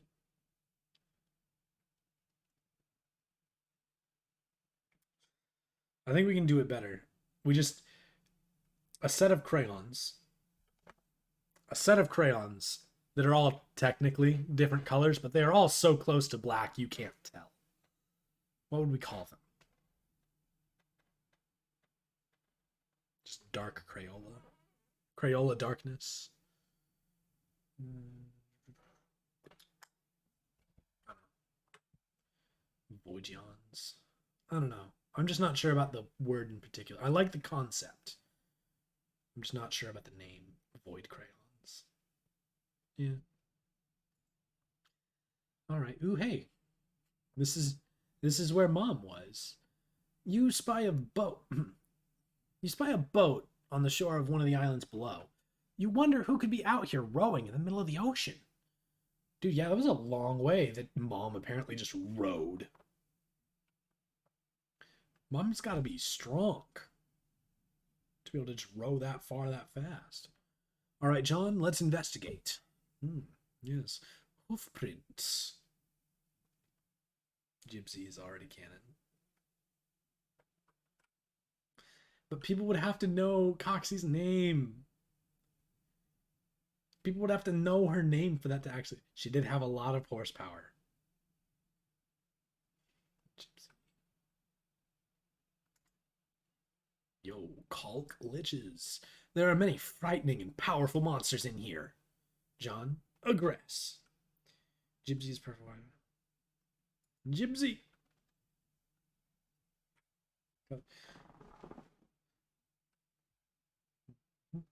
Well, no, mostly just like a funny word that represents like the combination of their two things.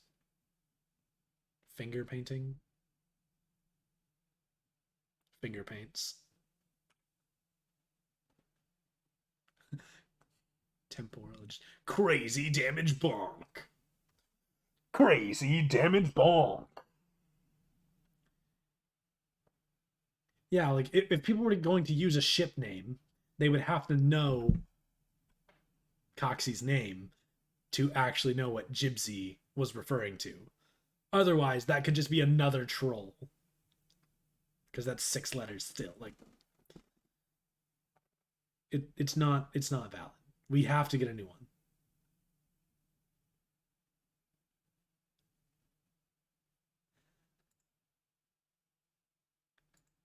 Yes. Yes, the crazy damage bonk is indeed. That's exactly what the bonk. I need to save this page. I need this image. Yeah, save image. I'm using that. You will see that in the Discord server. I will no longer be typing bonk. Me.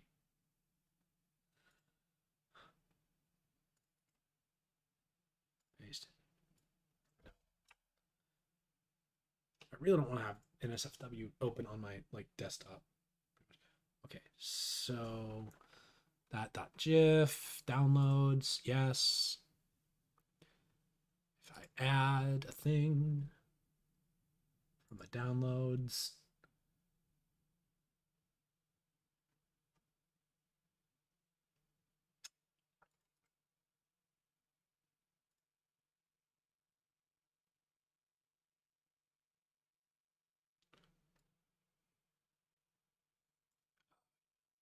oh yes, here he goes. Okay. Bam. Ah. All right, in the server. Blank puzzles. Oh, that's neat. Watercolor. Oh, I love this. Oh. Oh.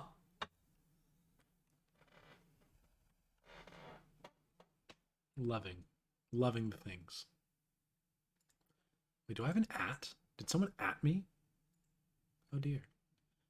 Oh gosh, I've missed so much stuff. Oh jeez. Oh, the first letters of the. Oh, I see. You added me.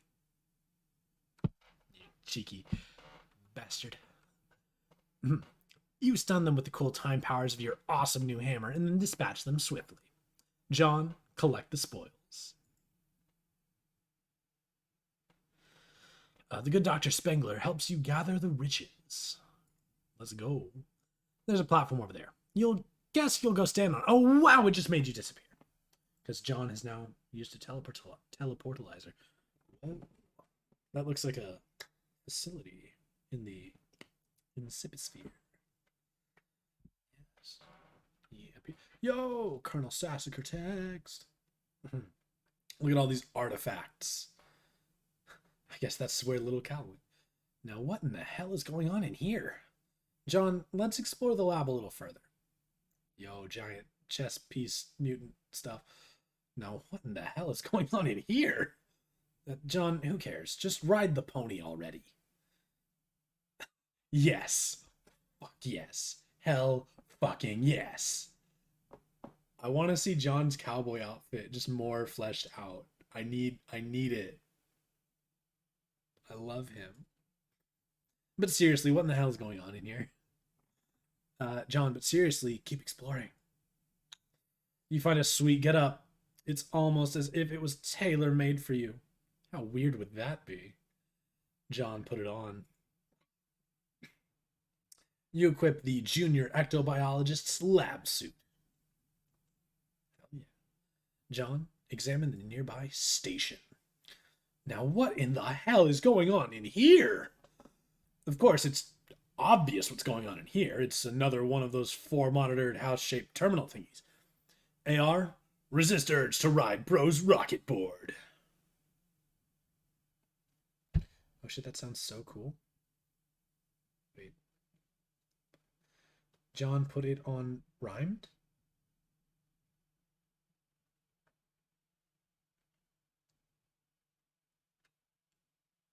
What? You fail to resist the urge.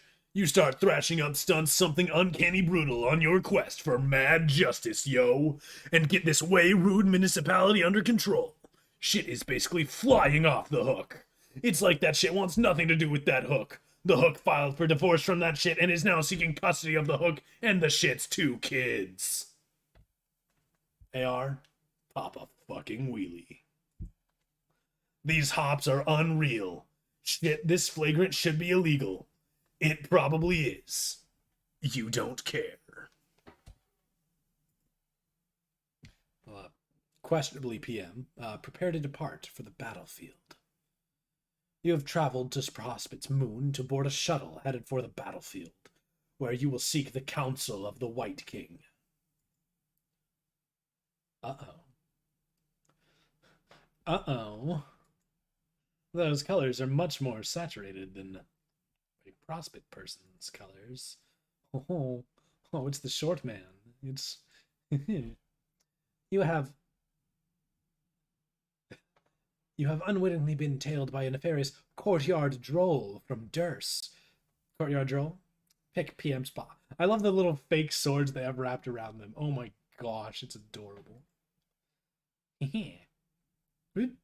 Oh, be quick. You pilfer the White Queen's ring. PM, let's go. Just get on out of here. Go on. None the wiser. You board the shuttle. Next stop, Skya. You receive an incoming message from the draconian dignitary. You tell him you've got the ring. He says, good. Bring it to him while he waits for an update from the hegemonic brute, who's been tracing the king's movement down on the battlefield. He asks if you're still wearing that ridiculous outfit. He says you don't have to anymore, by orders of the sovereign slayer. You say you'd rather wear the outfit. He's got nothing to say about that. Oh shoot, it's Jade. Yo, it's Jade.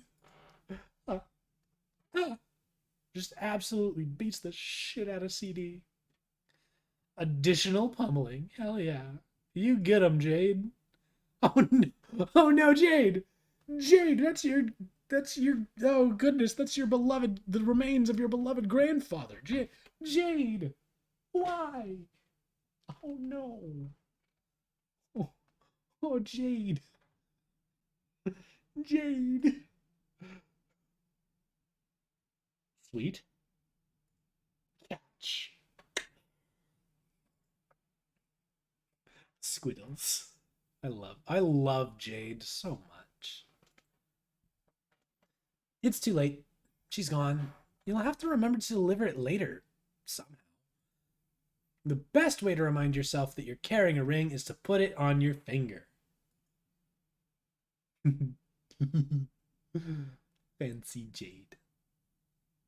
Okay, but that's foreshadowing. That is foreshadowing. That last page with a transformed Anthro Jade. Not from the power of the ring, but it happens. Of course, that was just an imaginary transformation since the ring doesn't work like that on humans, but it was fun to pretend though. Meanwhile, in a timeless expanse, somewhere a war-weary villain Rue's eternal struggle between feuding royalty. Eyes?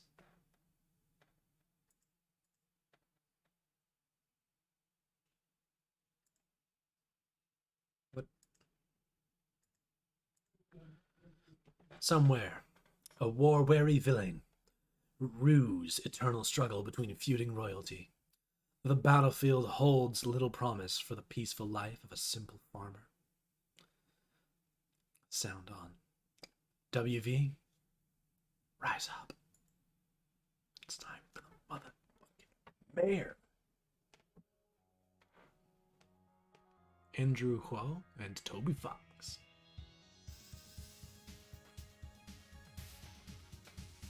You get buzz?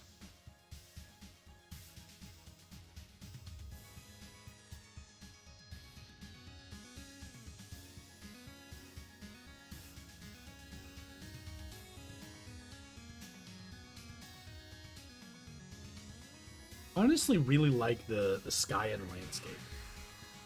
Like all of the like chess hills and stuff. I find them really neat.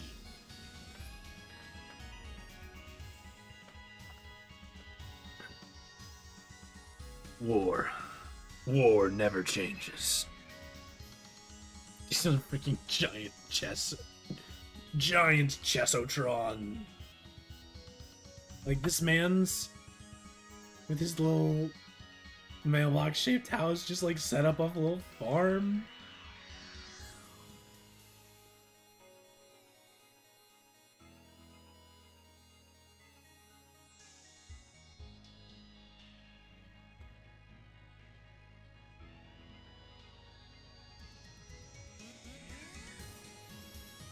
WV tries to stop fighting. Wait, does it work? WV actually like unites a whole bunch of white and black chess boys?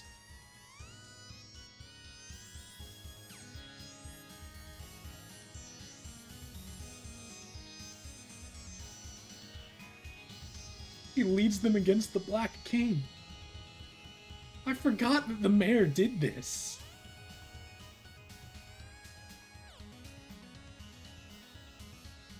Oh no. Oh no.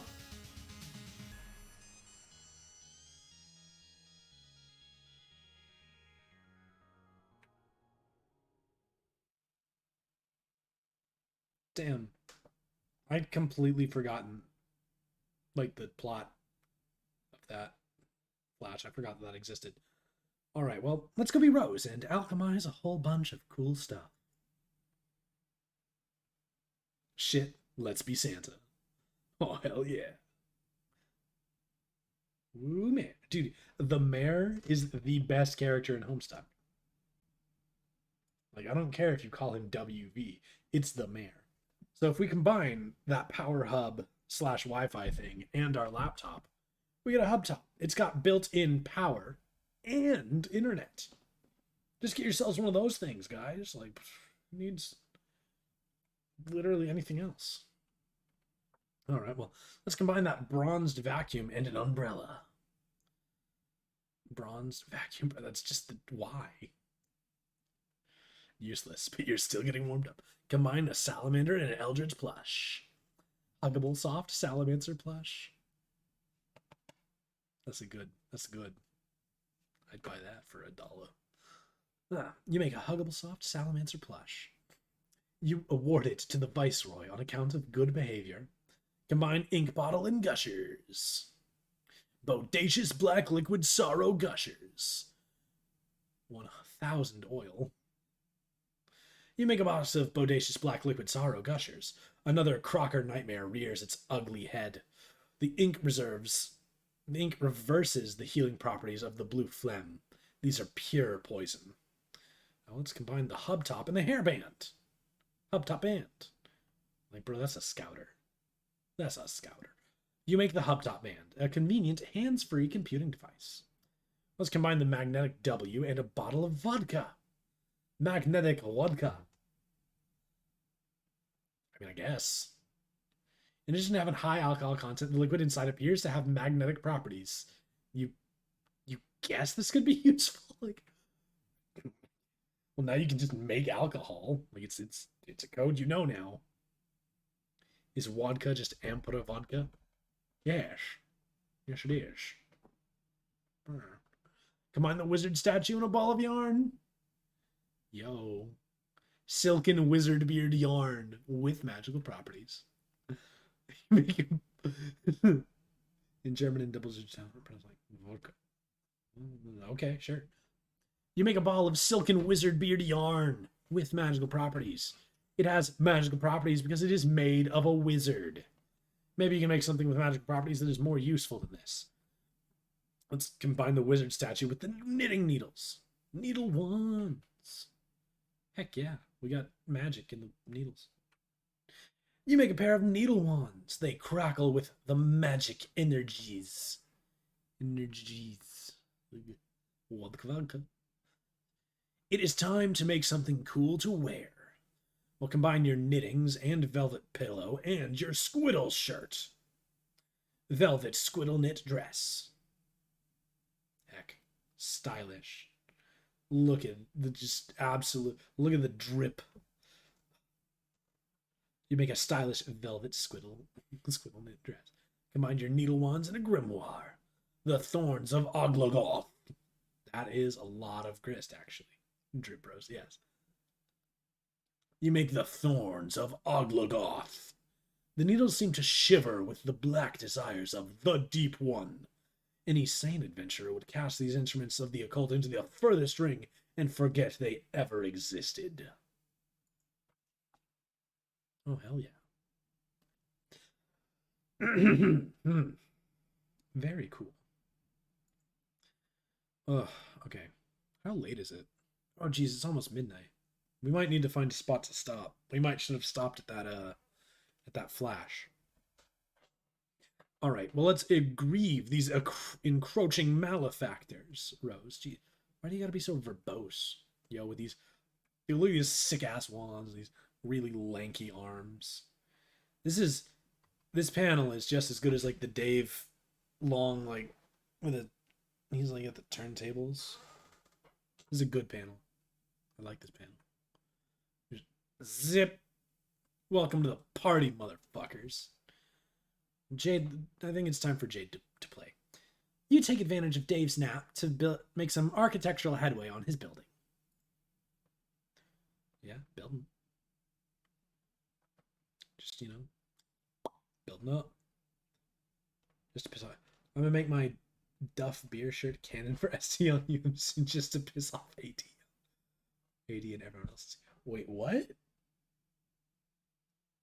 Beer shirt.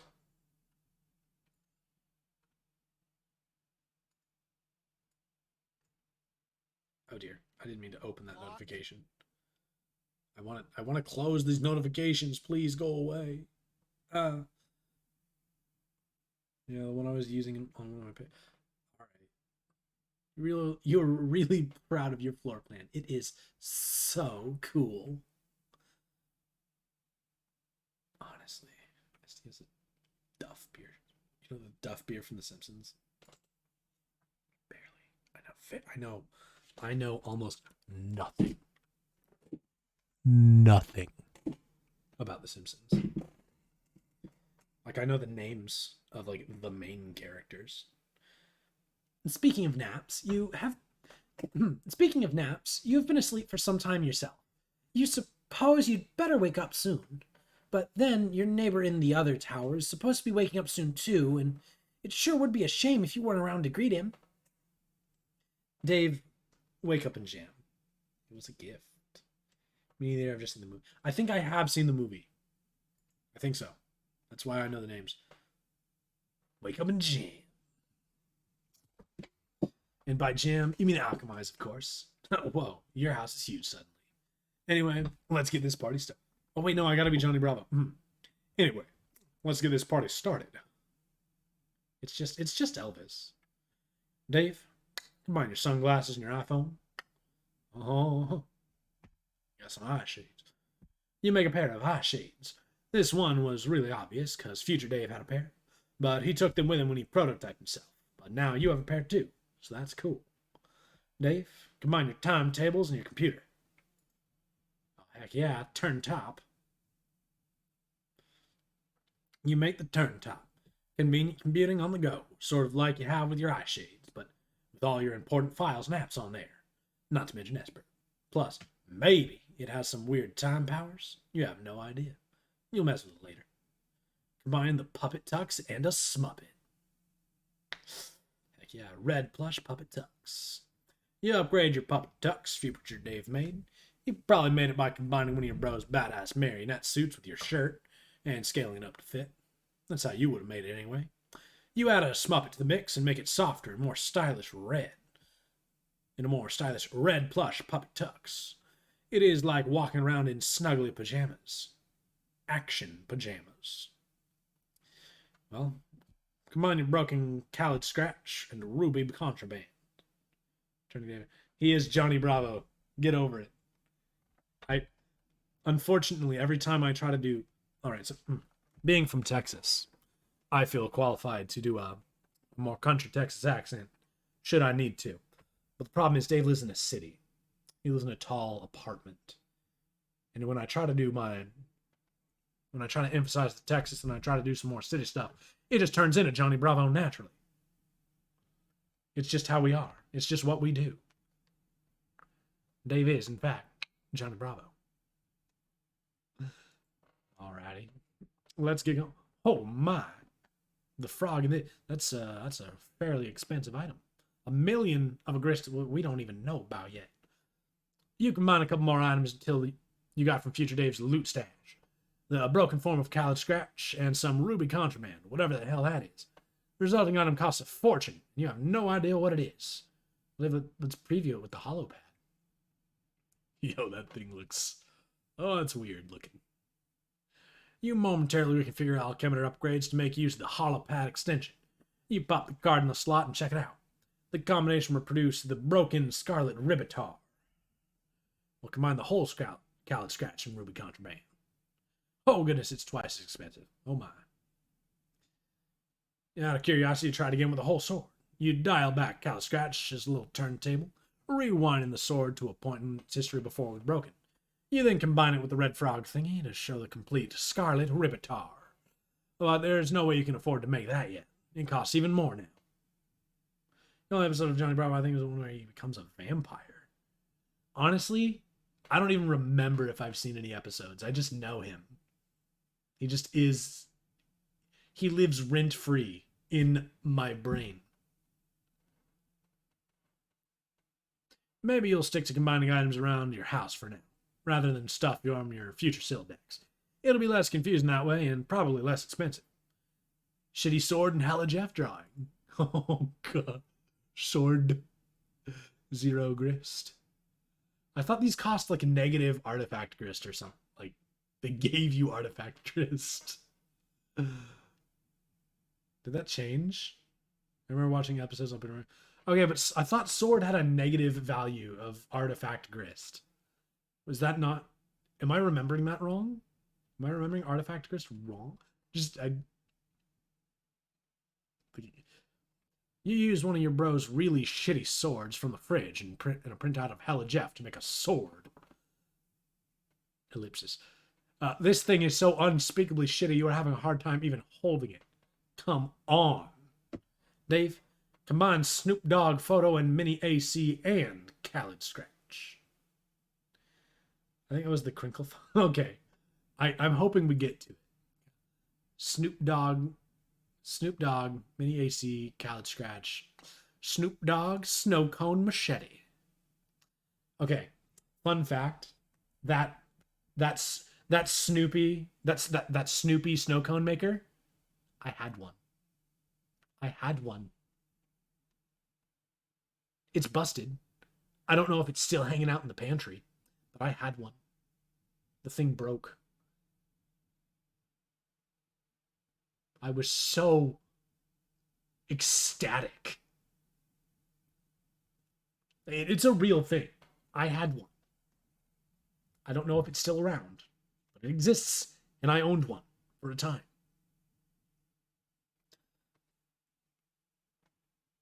Ugh. That's pretty expensive too. You make the Snoop Dogg snow cone machete. When foes drop it like it's hot, just turn up just turn up the blizz. I can't say that word with the accent. When foes drop it like it's hot, just turn up the blizzizzle nozzle so they chillax for rizzle. Just turn up the blizzizzle nozzle so they chillax for rizzle. Dave, combine your skateboard with your Hella Jeff drawing. So yeah, dude. Okay, is this a change? Is this? I swear the shitty Hella Jeff things had negative artifact grist associated with them, with their cost. You make Unreal Air. just leaves. And there it goes. It is ridiculous what kind of air this thing is getting. Dude, come get the ruler. Check this out. Yeah, it's not coming back. Like, I don't know where Riri is. We need Riri's extensive knowledge. You know, I'm gonna look it up. Negative.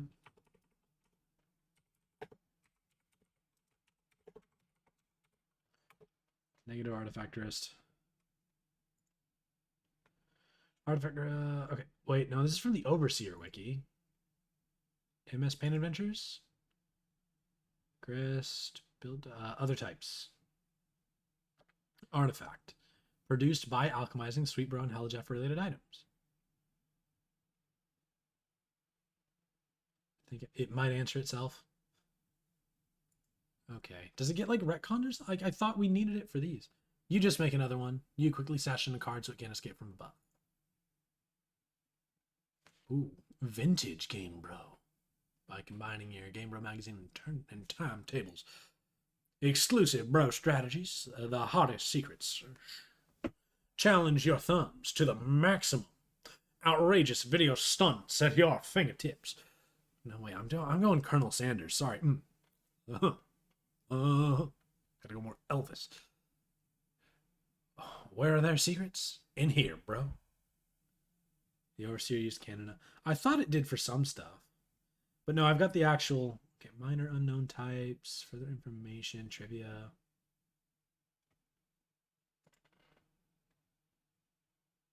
I don't see anything in the MS Paint Adventures fandom wikia. Give it a few pages.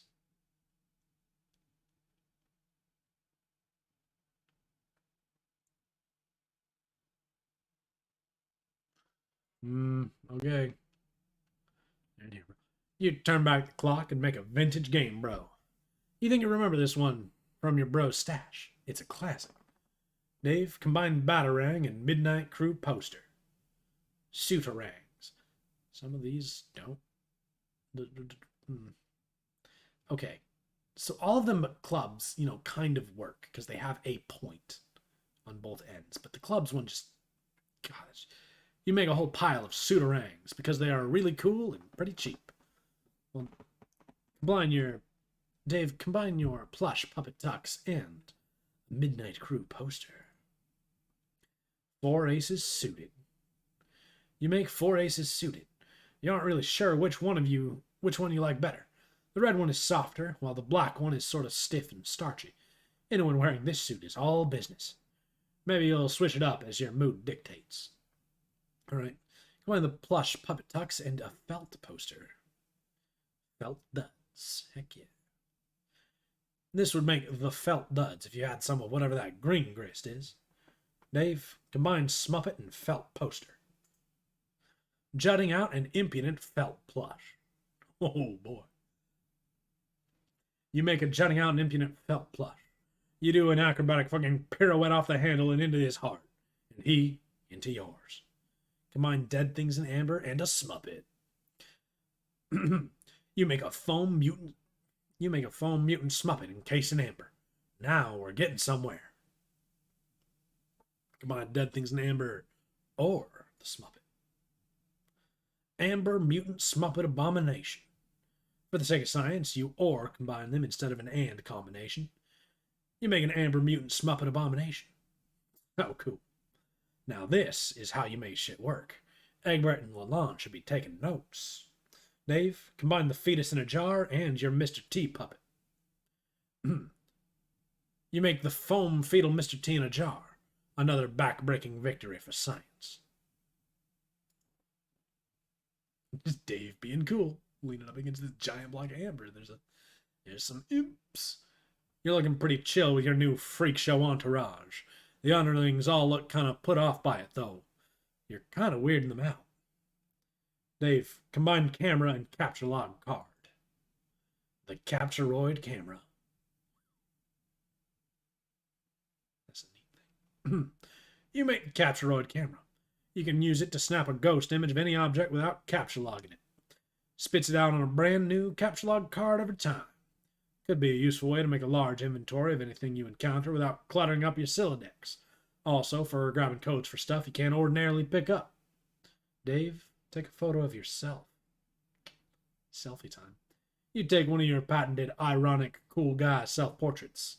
Man, so cool. That's all there really is to say on the matter. Dave, combine fetus in a jar and self-portrait photo. Whoa, mystery. What is that, a trillion grist? 1,000 million? No, it's a billion. I'm dumb. Million. That would apparently make Dave's brain in a jar. Gross. It costs a king's ransom, though, because of course the organ is virtually immutable. Doesn't stop you from capturoiding its hologram, though. Capturoid the hologram in your own brain. Okay, that's probably the weirdest thing you've ever done, but okay. Combine brain and Sweet Bro and Hella Jeff drawing and capturoid camera. Sweet Bro and Hella Jeffifier. Oh yes. You make the SBAHJ fire. Finalist, something useful. It costs you negative 1,000 units of artifact grist. So is this the only artifact grist one? I thought the others were, minor amounts of negative artifact. Dave, let's try it out. Snap. Whir. Bro, where'd you go? I was going to show you my chops. Oh, dude, are those wings? Time to fly up away from to the sun, you fucking piece of garbage. Okay. The only thing that's left to really do is watch that asshole fail. Looks like it automatically prints out a Sweet Bro and Hella Jeff comic in some way related to whatever you take a picture of. This should save you a lot of time, specifically the 5 minutes it takes you to draw a comic. You're a busy guy. Damn. There it goes. He's automated art. This man is a genius. Just Unreal Air and Sword. Dave, make copies of Rose's journals. Can't forget the most important thing you came up here to make. Gotta be getting your snoop on. Dave, take a look.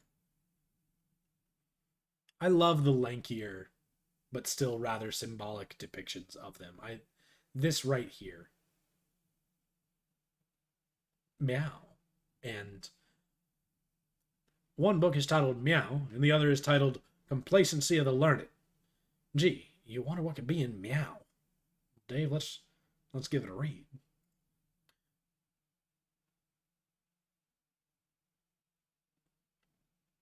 What am I supposed to do here, guys? Do I... MWOEWEOWOE EOEOEOWMWMWMWMWMWMWMWMM WOMM.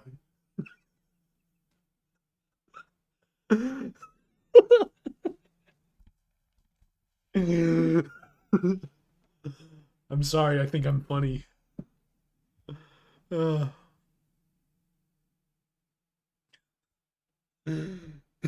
I thought it was funny. We're just gonna skip this page. It's a bunch of M's, O's, E's, and W's. Get a TTS1 copy. Okay, yeah, that works.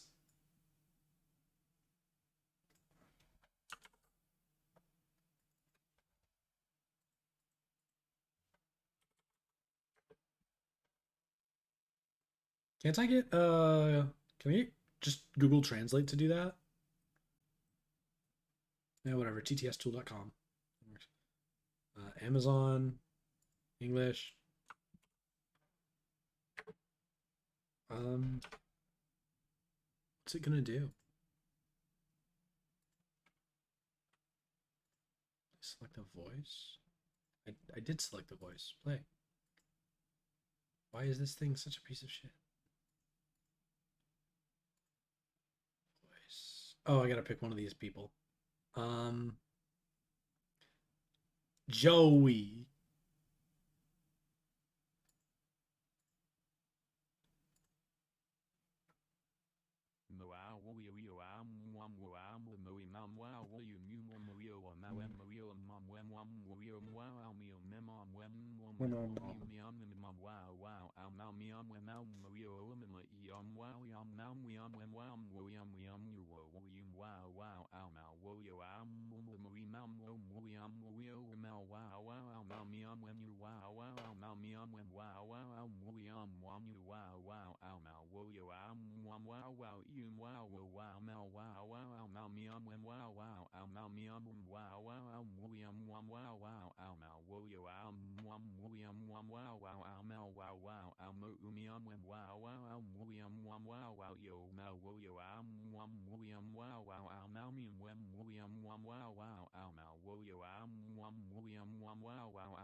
Meow. Gosh. So was that the sound that Jaspers made to Rose when he told her his secret? I like to think he said exactly that. To no surprise at all, this book is full of more meow letters. It looks like Rose is totally nuts. What else is new? You guess you'll try out the other book. Looks like it's some sort of creative writing project. Dave, read Complacency of the Learned. Learned? I don't know. How do y'all pronounce that? Learned or learned? When it's in the context of a title of such an ostentatious piece of literature. Friglish bothered his beard, as if unkinking a hitch in a long silk windsock. A more pedestrian audience would parse the exhibit as a nervous compulsion, behavior to petition contempt among the reasonable. He was, however, not surrounded by the reasonable, but the wise. A distinction in men that would forever be the difference in history's garland of treasured follies. As a matter of fact, his cadre of fellow wizards were all putting together similar moves on their beards as well. The practice would evince thoughtfulness, sagacity even, if they didn't do it all the time. Standing in line at the bank, shooing squirrels from bird feeders, few occasions were safe. Zazapan inspected the clue, a single piece of evidence cradled in his coriaceous old man palms. Should I be doing this in a Rose voice, or my awful Dave voice? Coriaceous? Bro. Babe's on a slip off. Yo, it's cool.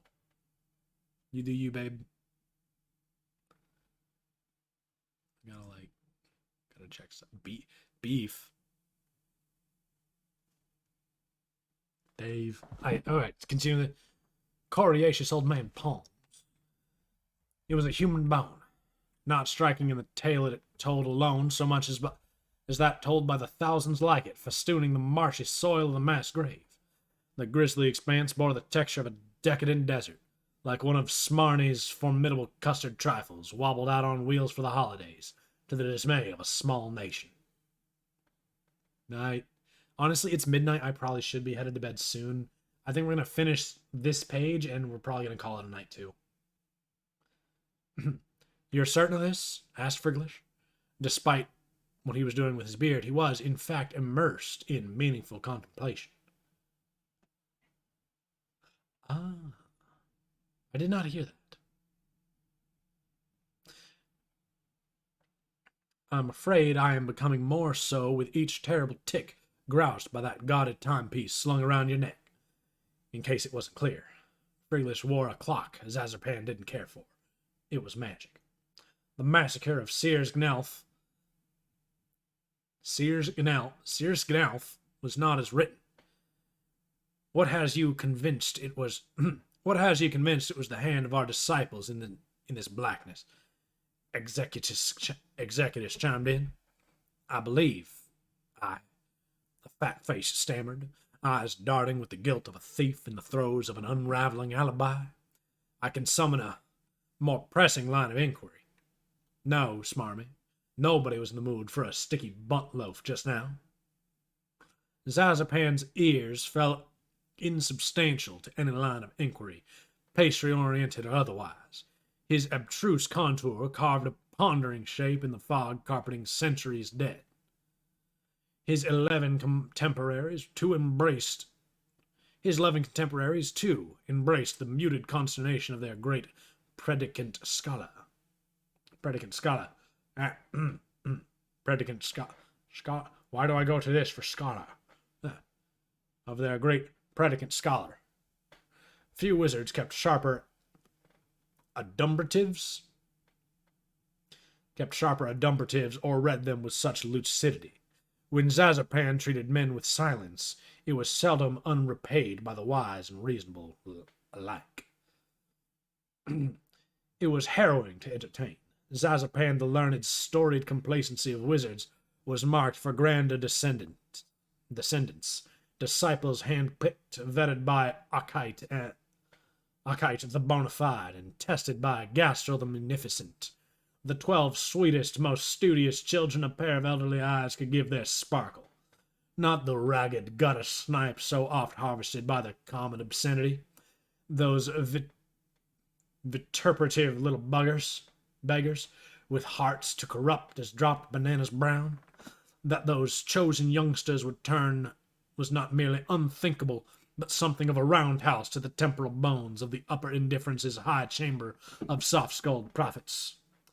His wisdom-savage brow pruned further with the recount of his many lessons to would-be successors, lessons to advance humanity's elucidation and prosperity. An outcome this bleak trail now painfully obviated. There were few puzzles the learned could not suspend and dissect in that recondite manifold between his extremely expensive pointy hat, daring to pitch his cherished pupils in with the foul melange of history's rogues. The heretofore abstract scourge that built up civilizations with ungodly magic and tore them down with joyful malice would prove an intellectual trespass to make his calcium-deficient bones quake. And more daring yet was the only question that now mattered. Could a bunch of bearded, scraggly old men in preposterous outfits hunt them down? He didn't have an answer. Only a simple observation, so blunt and uncharacteristically jejune for the lauded sage, it was breathtaking in its self-evidency. We're going to need more wands. Wow. Think of something better.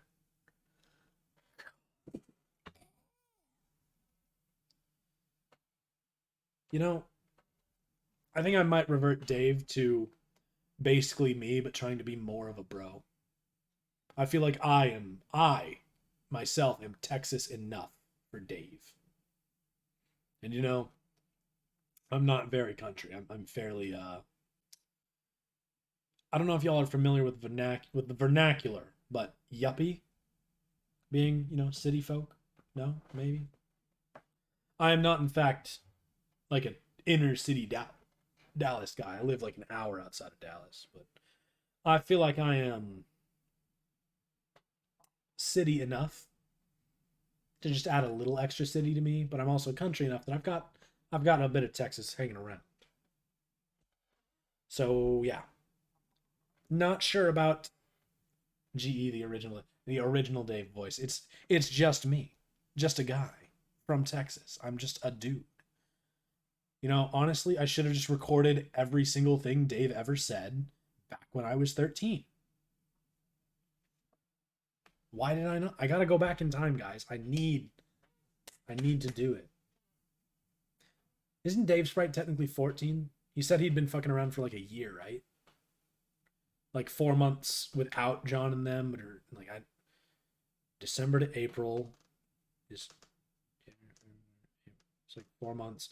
Plus the other 4 months they were dicking around without John. Plus whatever time actually has occurred between John's birthday and him dying. So we're at 8 months. I think we could easily fit an extra 4 months into the 4 months that Rose experienced. No. Rose experienced 4 months. Dave was going back and forth through time, so I think he might have experienced more time during that finite 4 months. I think Dave Sprite is at least 14. Because he mentioned having ground and tooled around for a year. Like, I read that today. That Dave Dave swears, like, I tooled around and ground for cool shit for y'all for a year. Fuck off. So, yeah, 4 months real time. And I'm going to add an imaginary 4 months to get 8. Yeah, a year in Dave time. Plus the 4 months between John's birthday and Dave's.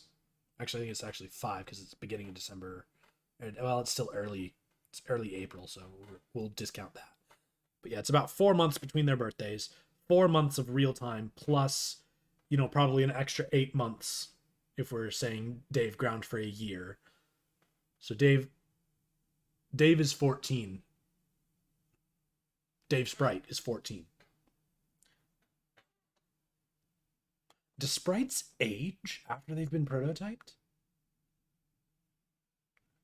Will Dave Sprite always be 14? And real Dave surpasses him at some point?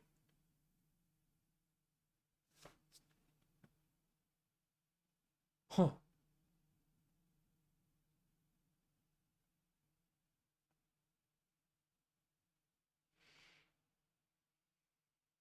What about Alpha Dave? Not real Dave. That's offensive to non-Alpha Daves. Gotta remember. All right. I think I am gonna call stream there. It is after midnight. Oh, that's sad to think about. Dude, yeah, he's gonna be stuck a 14-year-old forever. Bird Dave.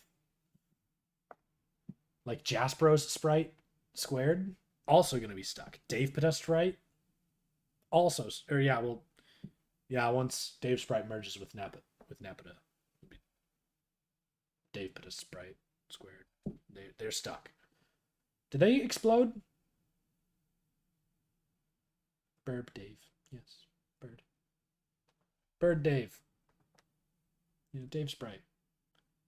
Yeah, Dave Pita Sprite is one of the few like stable combo Sprite people, right? Like something about heart players and actually being able to deal with being alternate selves.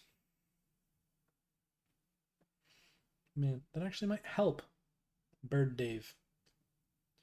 Jade Sprite hangs around too. Does she get recombined with anybody else?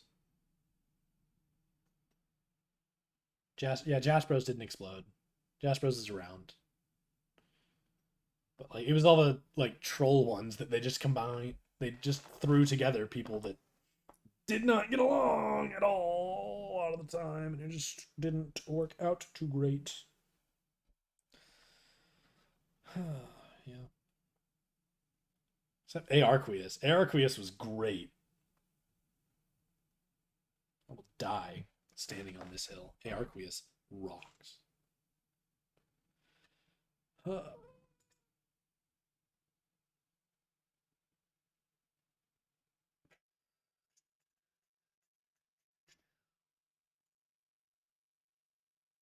feel kind of bad that I hopped off the Discord. Fefita Sprite.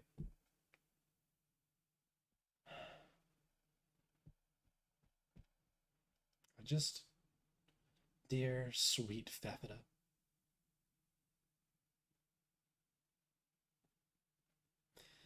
Okay, let's go to the next page. But we are just going to save the game. Edit with our new page number. 1853. So we got through not quite 200 pages. Only Fefita. Fefita's the only one that exploded?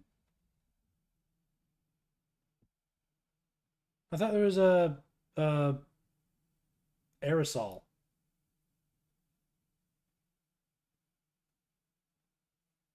The Aridin Solix Sprite exploded because those two just yeah, Tavris and Aerosol lived? Yeah, Tavris was a bad idea.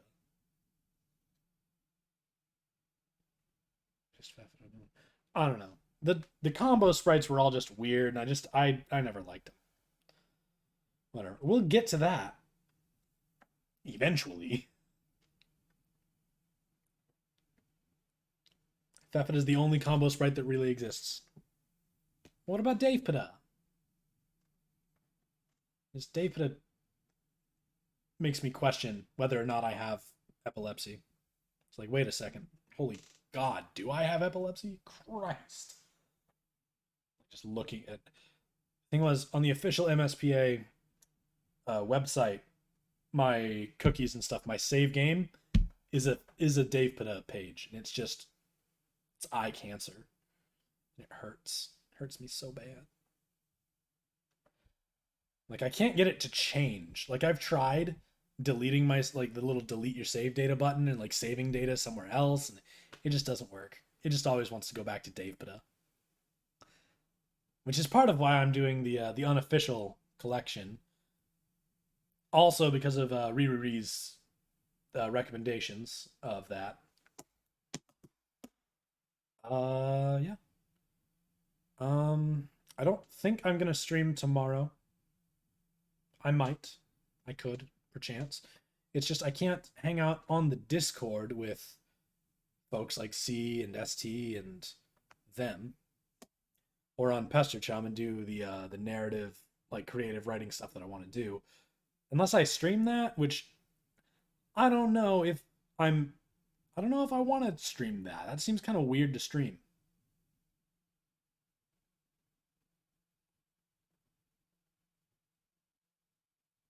I don't know. I want to be able to do that, and I don't think it's compatible with streaming, so I'm not going to stream every night.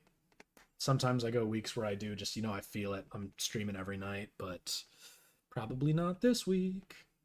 So everybody have a nice night, sleep well, and whatnot. I don't know what time it is for all of y'all. I think I've noticed C is about an hour ahead of me, so it's like 1:30 or something. You should also sleep, C, okay? Just sleep is important for a healthy lifestyle. Nanoplankton, stop. Cease. Replacing.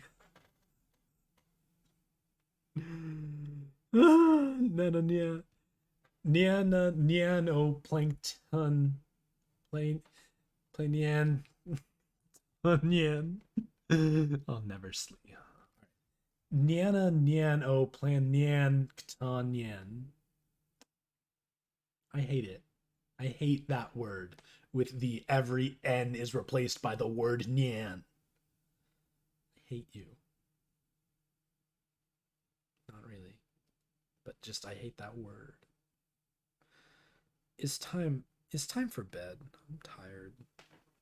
I might hang out on Discord a little on my phone as I, sit in a dark room and hope to sleep. But, holding a rectangle of burning light energy inches away from my eyes. But, I'll be horizontal, so I might just pass out. Night, guys.